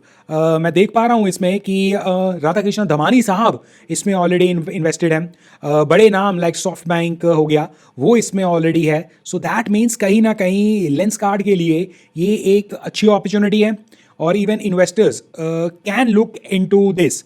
इसके अलावा 2150 करोड़ का फ्रेश इशू है, जिसमें OFS के ज़रिए जो है जो भी ये पैसा वगैरह इसमें होगा वो कंपनी की स्टोर ग्रोथ के ऊपर या कंपनी की ग्रोथ के ऊपर यूज़ किया जाएगा। This is what I have known as of now. इसके अलावा कंपनी जो है इंडिया, मिडिल ईस्ट और SC Asia and all that, south east Asia basically, तो वहाँ पर एक्सपेंशंस में जा रही है, एंड ऑब्वियसली IPO आ रहा है तो नुकसान से प्रॉफिट में होना ये कोई बड़ी बात नहीं है। तो कंपनी FY24 के नुकसान से all of a sudden profit में आ गई है, मार्जिन इंप्रूवमेंट भी आपको देखेंगी, दिस एंड दैट, वो सारी चीज़ें आपको देखेंगी, बट और इसके ऊपर से आपका निफ्टी जिन लेवल्स पर जा रहा है या आया हुआ है, इसके अलावा जो न्यू एज बिजनेसेस के ऊपर जो पॉजिटिवनेस, बुलिशनेस और म्यूचुअल फंड वाले दिस एंड दैट, तो आई थिंक ये भी एक one of the successful IPO हो तो जाना चाहिए। और फ्यूचर ग्रोथ को देखकर, हालांकि इसके अगेन फंडामेंटल्स को हम जरूर ट्रैक करेंगे और आई थिंक कुछ समय के बाद एक्चुअल पिक्चर निकलेगी, बट अगर इसके ऊपर आपको लेट्स से एक आधे साल में डिप मिलनी शुरू होती है ना, या ये फॉल भी करना शुरू करता है, क्योंकि लिस्टिंग में इसमें कोई प्रॉब्लम नहीं होने वाली, लिस्टिंग गेन्स में इसमें प्रॉब्लम नहीं होने वाली, अच्छा खासा वो सब कुछ होगा। बट जब रियलिटी चेक होगा, जैसे 6 महीने, 8 महीने, 10 महीने, साल के बाद कोई एक वक्त आएगा, क्योंकि ऑल ऑफ अ सडन नुकसान से फायदे में आ जाना, आईपीओ आ रहा है तो फायदे में गई है कंपनी, तो जब वो वाली इक्वेशन इसमें बदलेगी, then I think this will be an interesting bet, क्योंकि ये वन ऑफ इट्स ओन एक डिफरेंट सी आपका बिजनेस मॉडल, और कहीं ना कहीं that will be interesting. But anyways, लोगों को बेसिकली लिस्टिंग के लिए ही वो शौक होता है। मुझे कोई सरप्राइज नहीं है कि इसमें अच्छा खासा, वो कहते हैं ना, अच्छा खासा पैसा भी लगेगा, म्यूचुअल फंड से लेकर एचएनए से लेकर वो सब जो है बजिंग होएगी, अच्छा खासा जो है लिस्टिंग गेन्स के साथ फॉलो अप भी मिलना चाहिए। बाकी still results and valuations equations will be an interesting thing, but I personally think मैं खुद भी शायद अप्लाई कर सकता हूं इसमें। उसके बाद दिवाली हालांकि निकल गई है, बट दिवाली स्टॉक्स के लिए मैं एक स्क्रीनशॉट यहां पर लगा दूंगा। मुझे एक इंटरनेट के ऊपर एक ऐसा स्क्रीनशॉट दिख गया जिसमें कॉमन सारे stocks were taken care of. तो हालांकि मैं इसका क्रॉस चेक नहीं किया मैंने, बट आप अपना भी क्रॉस चेक कर लेना जब भी आप अगर ये स्टॉक्स या एंड ऑल दैट देख रहे हो। बट ये आई फाउंड इंटरेस्टिंग कि ये सारे स्टॉक्स आपको स्क्रीन पर दिख जाएंगे, स्क्रीन पॉज कर आप देख सकते हैं एंड ऑल दैट, स्क्रीनशॉट ले सकते हैं। सो इट्स जस्ट कि आप जो है दिवाली स्टॉक्स पे जो है जिन लोगों को रहता है ना कि दिवाली स्टॉक्स, वो इकट्ठा एक जगह पर आपको यहाँ पर दिख जाएंगे। इसके बाद बड़ा इंटरेस्टिंग एक चीज़ हुआ, विजय केडिया ने क्या अपने आप को एक्सपोज कर दिया लाइव टीवी पर। वो दिवाली के लिए बैठे थे and all that, live TV पर उन्होंने जाकर फ्रंट रनिंग कह दो या इनसाइडर कह दो, उसके रिलेटेड खुद ही बोल दिया। आई थिंक किसी स्टॉक के बारे में बात चल रही थी कि XY किसी कंट्री ने उस बैंक में जाकर इन्वेस्ट किया एंड ऑल दैट।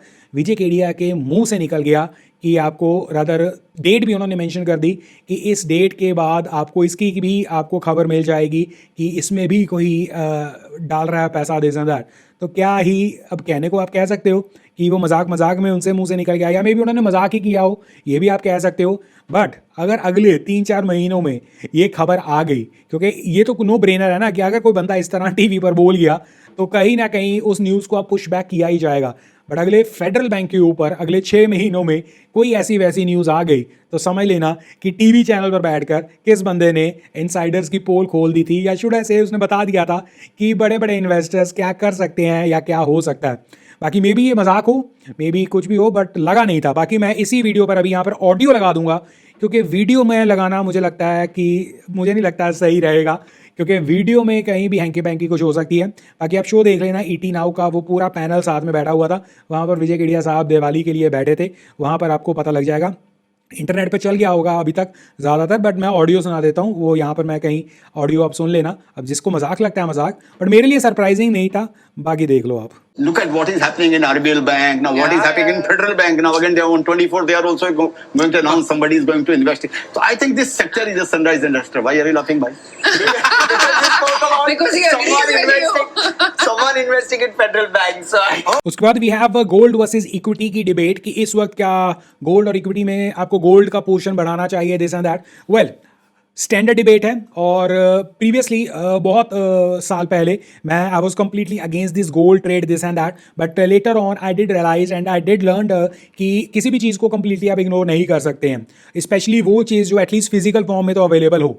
तो इस वक्त इक्विटी वर्सेस गोल्ड के डिबेट में इट इज़ लाइक कि अगर आप, मैं उसी कैंप में हूँ अभी भी, कि अगर आप अपने पोर्टफोलियो का एक सब्सटेंशियल या एक स्पेसिफिक अमाउंट, लेट्स 10, 15, 20, 25 जो भी परसेंट आप लगाना चाहते हैं वो गोल्ड और कमोडिटीज़ में लगा रहे हो, that's a different thing. But अगर यू थिंक कि आपका पोर्टफोलियो ही वहाँ पर उस तरह डेडिकेटेड होना चाहिए, that is not the right approach, और वो ऐसे अप्रोच होनी भी नहीं चाहिए। आज आपको गोल्ड बहुत अच्छा बढ़ा हुआ दिख रहा है, वेरी गुड, बट गोल्ड ने प्रीवियसली दिखाया है कि वो रेंज बाउंड भी हो सकता है। और इस तरह की ट्रेड्स, इट इज़ लाइक कि आप मोमेंटम को कैच कर रहे हो। नॉर्मली हिस्ट्री में यही देखा गया, चाहे वो इक्विटी हो, चाहे वो गोल्ड हो, चाहे वो कोई भी एसेट क्लास हो, जब आप एक मोमेंटम में जब आप एक बस को, रादर अब ये मोमेंटम से ज़्यादा हाइप बन चुका है, हाइप से ज़्यादा ये फियर ऑफ मिसिंग आउट वाली ट्रेड बन चुकी है। सो अगर आप इस ट्रेड के पीछे भागना जा रहे हो या इस तरह ट्रेड के पीछे आप जा रहे हो, then it's a not a right sign. Example के तौर पर मैंने इसी वीडियो पर आपको अपने सिल्वर की कहानी बताई, डिस्पाइट मैं उसके बुलिश भी था, डिस्पाइट मैं उसके पॉजिटिव भी था, डिस्पाइट मेरा इंटरेस्ट भी था, डिस्पाइट हमारे पास था अभी, स्टिल दैट डजंट मीन हमने जो है बहुत अनसब्सटेंशियल जो है मतलब बहुत मोटा पैसा उसमें ठोस दिया। ऐसा नहीं हो सकता, ऐसा नहीं होता। तो उस डिबेट में ध्यान रखना, इस वक्त if you are chasing well you have to have a बहुत बड़ा लॉन्ग जो है होल्डिंग पीरियड, जो कि इस वक्त आई डोंट थिंक सो ज़्यादा अच्छी बात होगी। इसके बाद आईटी के रिवर्सल के बारे में, क्या आईटी के स्टॉक्स का रिवर्सल हो गया दिस एंड दैट, तो उसके लिए रेफरेंस इसी वीडियो पर हमने आईटी की वैल्यूएशंस के बारे में बात की है। इवन जो ब्रोकरेज हाउसेस की तरफ से जो टीसीएस एचसीएल जो मुझे याद आ रहा है, इसके अलावा आईटी स्टॉक्स के बारे में हमने इस वीडियो पर भी बात की है, जहां ब्रोकरेज हाउसेस आपको टारगेट्स दे रहे हैं, जहां ब्रोकरेज हाउस आपको पॉजिटिव बात कर रहे हैं, जहां ब्रोकरेज हाउसेस आपको अच्छी अच्छी जो है अपसेट टारगेट्स दे रहे हैं। बट जो हमने निफ्टी के आईटी वैल्यूएशंस के बारे में बात की है, जो रिजल्ट्स भी आप जाकर इन स्टॉक्स के देख लो एंड ऑल दैट, तो वैल्यूएशंस आर नॉट चीप अभी भी। सो उस चीज़ के ऊपर आप ये कह सकते हो। तो ये जो भी रिवर्सल आईटीज में हो रहा है, अगर हो रहा है, जो स्टॉक्स में आपको दिख रहा है, वो एक बाउंस के तौर पर आप प्ले जरूर कर सकते हो, बट यहाँ से रिवर्सल हो जाना, इस पर क्वेश्चन मार्क लग सकता है। इसके अलावा स्मॉल कैप और mutual fund, small cap mutual funds के ऊपर अलर्ट देना चाहता हूँ। हालांकि उससे पहले let's talk about the valuations. क्यों valuations? Let's say let's talk about Nifty small cap. Nifty small cap का मैं आपके स्क्रीन पर निफ्टी स्मॉल कैप 250 वाला खोल कर देख लेते हैं अभी फिलहाल के तौर पर, और मैं बताता हूँ कि इसका मैं क्यों कह रहा हूँ म्यूचुअल फंड का अलर्ट। क्योंकि सबसे पहले let's talk about that only, क्योंकि रिसेंटली आई हैव सीन दो ऑफ द वेरी सब्सटेंशियल बड़े नाम उनके mutual funds are being launch. अब टेक्निकली देखा जाए इसमें कोई बुराई नहीं है, उनके ऑलरेडी म्यूचुअल फंड चल रहा है, तो उनका वन ऑफ द फैक्टर ये भी या वन ऑफ द चीज़ ये भी आ रही है, तो ये बहुत बड़ी बात उसमें नहीं है। बट नॉर्मली देखा गया है कि जिस सेक्टर में या जिस इन जैसी थीम्स में म्यूचुअल फंड वाले अपना ज़्यादा लॉन्च करना शुरू कर देते हैं, वहाँ पर कुछ ब्रेकें तो लगती हैं। बट क्या वही चीज़ स्मॉल कैप या मिड कैप इंडेक्स के ऊपर आप बात कर सकते हैं? May be not. बट अगर आपके पास टाइम है then definitely you have to invest. But अगर आप सिर्फ और सिर्फ देख ही डाल रहे हो, then there is a little bit of cautious वाली चीज़ आप दिमाग में रख सकते हो। मेरे ये कहने का मतलब क्यों था, हालांकि late me be very Frank, जो लेटेस्ट कुछ म्यूचुअल फंड्स की तरफ से लेटेस्ट स्मॉल कैप और मिड कैप लॉन्च हुए हैं, मैंने खुद ने उसमें इन्वेस्ट किया हुआ है, रादर मैं सिप के जरिए से और एड ऑन किया मैंने उसमें। बट ये मेरा आइडिया क्यों आया कि we have to know about this, कि इसमें मे बी वो नहीं हम कह सकते स्मॉल कैप मिड कैप का टॉप बन गया, maybe not, but valuations का पार्ट हमें इग्नोर नहीं करना चाहिए। और उसी लिए let's discuss about the valuations for this small cap mid cap, और समझने की कोशिश करते हैं जैसे हमने वो बैंक निफ्टी और निफ्टी का इसी वीडियो पे समझा ना। Let's talk about Nifty small cap और मिड कैप वाला index. So it is the Nifty small cap 250 वाला हम इंडेक्स उठा रहे हैं। 31 के नीचे इसकी प्राइस टू अर्निंग देखने में लगेगा यार ये तो बहुत एक्सपेंसिव है। निफ्टी का हमने रेफरेंस देखा और देखा चीज़ों का देखा, कहीं ऐसा तो नहीं है जो नए म्यूचुअल फंड आ रहे हैं ये गलत टाइम पर आ रहे हैं, this that, may be not. क्योंकि लेट्स से इसकी मीडियन एवरेजेस अगर हम देखें, लेट्स से 1 साल की 32 की, 3 साल की 28 की, दैट मीन्स अभी भी उन लेवल्स के आसपास ये ट्रेड कर रहे हैं। 5 ईयर्स की 29, 10 ईयर्स की 30, और मैक्सिमम अगर आप देखो तो 30। सो दैट मीन्स रादर ये कुछ समय पहले लेट्स से 5 साल के या 3 साल का ही देख लेते हैं, ये 35 के इवन प्राइस टू अर्निंग पर ट्रेड करने लग गया था, उसके बाद 33, 34, 35 पर चला गया था। अब तो रादर क्योंकि ये 31 के नीचे आ गया है, तो ये अपने आप को रीजनेबली वैल्यू करने लग गया है। अगेन ऐसा नहीं है इसका मतलब कि ये चीप हो गया दिस एंड दैट, बट जो वो माइंडसेट है ना कि म्यूचुअल फंड्स अगर लॉन्च करें कोई प्रोडक्ट तो मे बी वो उसमें worry this and that, small और मिड कैप वाली दिस एंड दैट, तो उस हिसाब से इस वक्त जो स्मॉल कैप और मिड कैप की अगेन चीप ये अभी भी नहीं हुए हैं, बट ऐसा नहीं है कि इनकी वैल्यूएशंस जो हैं वो ठीक नहीं है इस वक्त। मीडियन एवरेजेस का हमने हवाला देख लिया है, तो मीडियन एवरेजेस के हिसाब से तो ये फिलहाल के तौर पर अच्छा खासा और ठीक दिख रहे हैं। और इवन मीडियन अगर एवरेजेस के हिसाब से ये ठीक दिख रहा है, तो इसका मतलब हाँ एक चीज़ और, एग्जांपल के तौर पर 2023 में ये इंडेक्स की प्राइस टू अर्निंग्स 16-17 तक पहुंच गई थी। डज दैट मीन कि ऐसा नहीं हो सकता? बिल्कुल हो सकता है, इवन इन बिटवीन। बट उसके अलावा अगर आप मेजर 10 साल का भी पोर्शन देखो, तो सिर्फ और सिर्फ वो 2023 में ही ऐसा है पहली बार हुआ था जब ये एक्चुअली सब्सटेंशियल इसमें आपको गिरावट दिखी है। तो उसके अलावा ये रीजनेबल इन्हीं वैल्यूएशंस पर ट्रेड कर रहा है, so that have to be kept in mind. और सिमिलर निफ्टी मिड कैप 150 के ऊपर फिलहाल 35 के नीचे 34.5 के आसपास प्राइस टू अर्निंग इसकी चल रही है। 1 ईयर के हिसाब से देखें तो रीजनेबल वैल्यूड, 3 साल के हिसाब से भी थोड़ा सा ऊपर, 5 साल के हिसाब से ऊपर 10 साल के, तो रादर स्मॉल कैप जो है वो अपनी मीडियन एवरेजेस पर आ गया है, मिड कैप अभी जो है अपनी मीडियन एवरेजेस से थोड़ा सा दूर है और वो अपनी वैल्यूएशंस पर अभी भी उसे डिस्कम्फर्ट है। बट मिड कैप के ऊपर आप ये कह सकते हो कि रिजल्ट सीजन को फैक्टर इन किया जा रहा है, सो बहुत ध्यान रखना। स्मॉल कैप तो चलो फिर भी ठीक है, रिजल्ट्स नेगेटिव आ जाएंगे ये एक्सपेक्टेशंस नहीं है, बट मिड कैप के ऊपर आप ये क्वार्टर और नेक्स्ट क्वार्टर में एक्सपेक्ट थोड़ी बहुत वॉलेटिलिटी, स्पेशली अपने आप को ये साइजिंग के तौर पर ठीक करेगा, क्योंकि वैल्यूएशंस के हिसाब से जो इवन मिड कैप अगर आप पिछले या 5 साल में देखें तो ये भी एक टाइम पर 40s के जो है प्राइस टू अर्निंग पर या अपनी वैल्यूएशंस पर चला गया था, ये वहां से भी करेक्ट हुआ है। सो इवन जो है मिड कैप और स्मॉल कैप, अब यहां पर आप वैल्यूएशंस के फैक्टर को समझो। स्मॉल मिड कैप जो वैल्यूएशंस वाइज बहुत हाथ से बाहर निकल गए थे वो रीजनेबल पर आ गए हैं, स्मॉल रीजनेबल पर आ गया है, मिड ऑलमोस्ट आया हुआ है। बैंकिंग जो काफ़ी रीजनेबल हो गया था, बहुत लोअर लेवल्स पर चला गया था, वो पुश कर अपनी मीडियन एवरेजेस पर आ गया। निफ्टी जब जब उसने नीचे जाने की कोशिश किया वो अपनी मीडियन एवरेजेस पर आ गया। सो बेसिकली ये सारा जो सिस्टम है ना वो अब वापस इंटैक्ट और वापस उन वैल्यूएशंस को कंफर्ट दे रहा है। So this have to be kept in mind. So इसी एस्पेक्ट के ऊपर डिफेंस सेक्टर के बारे में भी बात करनी चाहिए, बिकॉज मैं डिफेंस सेक्टर के ऊपर काफ़ी रीजनली बात कर रहा हूँ और इसी थ्योरी के हिसाब से कि जब आपके ये फंड हाउसेज इनके फंड्स वगैरह ले आए दिस एंड दैट, तो दैट मीन्स उस थीम का या वहाँ पर कोई प्रॉब्लम लग रही है। डिफेंस सेक्टर में भी कुछ ऐसा ही है। डिफेंस आपने रिसेंटली देखा होगा काफ़ी अच्छा खासा रन किया और डिफेंस का उसके बाद आपने देखे ETFs एंड ऑल दैट, ये सब कुछ आना शुरू हो गया। तो क्या इसका मतलब ये है कि डिफेंस सेक्टर का भी कहीं ना कहीं टॉप वगैरह लगा हुआ है और वहाँ पर पैसा नहीं बनेगा? वेल देखो, 2-3 चीज़ें हैं। मैंने डिफेंस सेक्टर के ऊपर 2-3 बहुत एक क्लियर हमने जो बात की है वो ये कि एक कि इस वक्त यस वो जिस तरह रन किया है वो लाइक अनप्रेसिडेंटेड, मतलब बहुत कमाल का रन था, इसमें नो डाउट है। बट जो वॉल्यूम क्या वो सब कुछ फैक्टर इन कर लिया गया है और क्या उसकी ग्रोथ के ऊपर आपको कोई शक व शुबा है? तो ये वो फैक्टर है जो डिफेंस सेक्टर को फिलहाल के तौर पर थोड़ा सा अलग मेरी नज़र में बना रहा है, क्योंकि जिस तरह की टेंशंस देखो इस इंडिया पाकिस्तान के अगेंस्ट जो हुआ या ऑल ऑफ अ सडन जो उससे पहले हमें भी नहीं पता लग रहा था कि हमारा डिफेंस इतना जो है टॉप नॉच हुआ पड़ा है और इतनी ज़्यादा गवर्नमेंट के ऊपर इंटरेस्ट है। ये सिर्फ उन लोगों को पता था जो कि फील्ड पर थे, जो कि एक्चुअली वो कहते हैं ना जिनके पास न्यूज़ बजेज एंड ऑल दैट वो रहती है। ये इत्तेफाक नहीं है कि आपने उन डिफेंस कंपनीज में यू नो इट बेसिकली कि क्या हो रहा है। सो आपने वेल इन्फॉर्म्ड डिसीजन लिया, बहुत अच्छी बात है। बट इस वक्त द टॉकिंग पॉइंट ये है कि आपको मे बी फॉल देख सकती है डिफेंस सेक्टर में, और डिफेंस ETF के ऊपर मैं इसलिए बार बार ध्यान देता हूं और उस पर भी मैं स्पेसिफिकली ये बोलता हूं कि अप टू अ परसेंटेज हमने इसके बारे में डिबेट भी की हुई है बहुत बड़ी। इवन मैंने ChatGPT का रेफरेंस लेकर किस तरह कितने कितने लेवल्स पर एंड ऑल दैट वो सब बात की हुई है। तो पर्पस वॉज कि एक भले ही अगर हम इस रेस में लेट भी आए हैं तो एटलीस्ट लेट आकर टॉप पे ना फंसना, बट इसका मतलब ये भी नहीं है कि हम इस थीम को और इस चीज़ को इग्नोर कर दें।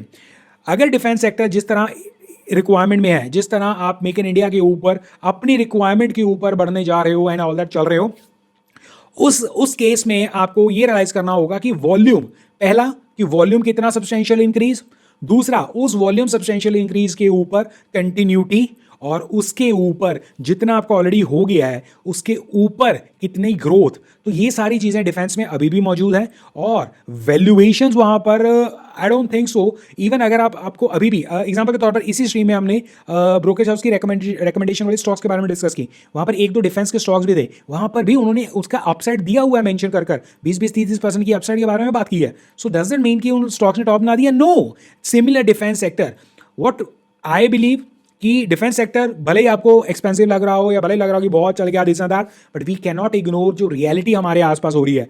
और रादर कमोडिटी से ज़्यादा मुझे लगता है डिफेंस आपका एक डिफेंसिव के तौर पर वो ज़्यादा इंपॉर्टेंट है पोर्टफोलियो के लिए। और वो this is what I believe उस थीम के हिसाब से कि एक डिफेंस सेक्टर का ETF भी अवेलेबल है, उस डिफेंसिव थीम को अगर आप प्ले कर सको और रेगुलरली ऐड करो, दैट्स द पॉइंट। अब ये नहीं एक्सपेक्ट करें कि आज लोगे और वो उसके लिए प्रॉफिट, नो, वो एक regularly add, quantity add with averaging कर आप उसे ऐड ऑन करो, और फिर जब मार्केट में प्रॉब्लम या जब आपको लगे कि डिफेंस एक्चुअली आपके लिए काम करना चाहिए, वो उस वक्त काम करे। That is the whole purpose. So defence stocks के ऊपर या डिफेंस सेक्टर के ऊपर आप जरूर सुनते भी होंगे मे बी कि इसका टॉप लग गया है, इसमें बहुत अभी कुछ नहीं बचा, या maybe this and that. तो वो सारी चीजें I think we have to understand कि कहीं ना कहीं आप एक होल पिक्चर को जब आप देख रहे हो, इमीडिएट सोच रहे हो तो मे बी आपको 36 उसमें से कभियां निकल जाएंगी, बट अगर आप होल पिक्चर को देख रहे हो तो defence stock, defence sector rather और ETF मेरी पर्सनल प्रेफरेंस तो डेफिनेटली इसमें रहेगी।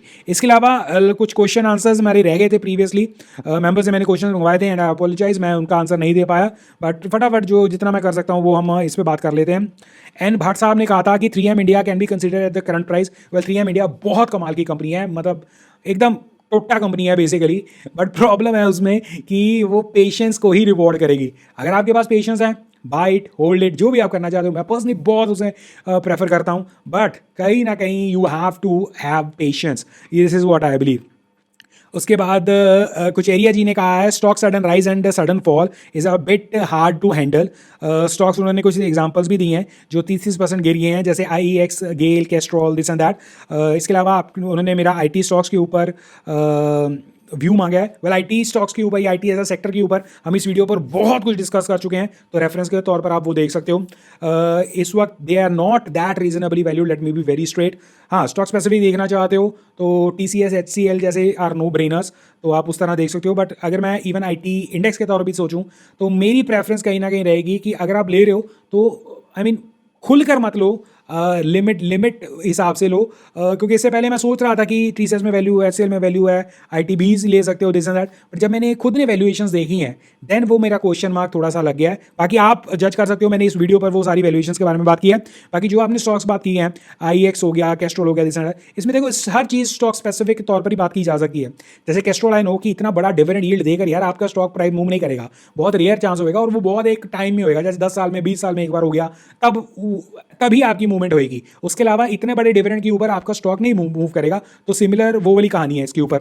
इसके अलावा अगर आप बात करो कि दिस आपका IEX, this and that, public का बहुत बड़ा इंटरेस्ट है, तो वो चीज़ आप इग्नोर नहीं कर सकते हो। So these are the things जो कहीं ना कहीं आप शायद आई थिंक आपको इग्नोर नहीं करनी चाहिए। सो दैट्स इट, आज का कार्यक्रम यहीं पर समाप्त करते हैं, और अगर किसी का क्वेश्चन रह गया हो तो माफ़ी। बाकी आई थिंक आज जो है पूरे पिछले हफ्ते की और जो फेस्टिवल सीजन की वजह से वीडियो नहीं आई है, आज उस सब की कसर एक ही वीडियो पर मैंने कोशिश की है, पूरी कर दी है। लाइक शेयर सब्सक्राइब कर देना, चैनल के मेंबर नहीं हो तो बन जाओ अगर क्रिएटर को सपोर्ट करना चाहते हो, बाकी और किसी लालच की वजह से मत करना। और इसके अलावा यही एक वीडियो आएगी इस पूरे वीकेंड पे, बाकी कल से let's see how market goes. और बाकी डिस्क्लेमर के तौर पर अगेन, ये सब कुछ एजुकेशन पर्पस के लिए है, मेरी ओपिनियन है, मेरे थॉट्स हैं, मेरे हिसाब से जो मुझे लग रहा है वो सब कुछ है। आपको कतई कोई बाइंग सेल रिकमेंडेशन नहीं है, किसी स्टॉक का नाम लिया गया है तो वो एजुकेशन नॉलेज के लिए गया है। प्लीज इसे कोई ट्रेडिंग टिप या ट्रेडिंग बेट मत समझना, अपना ध्यान लगाओ, अपने ही अकल लगाओ, अपना काम करो, बाकी कोई ये रिकमेंडेशन नहीं है। करना आपने भैया जो आपको सूट करता है,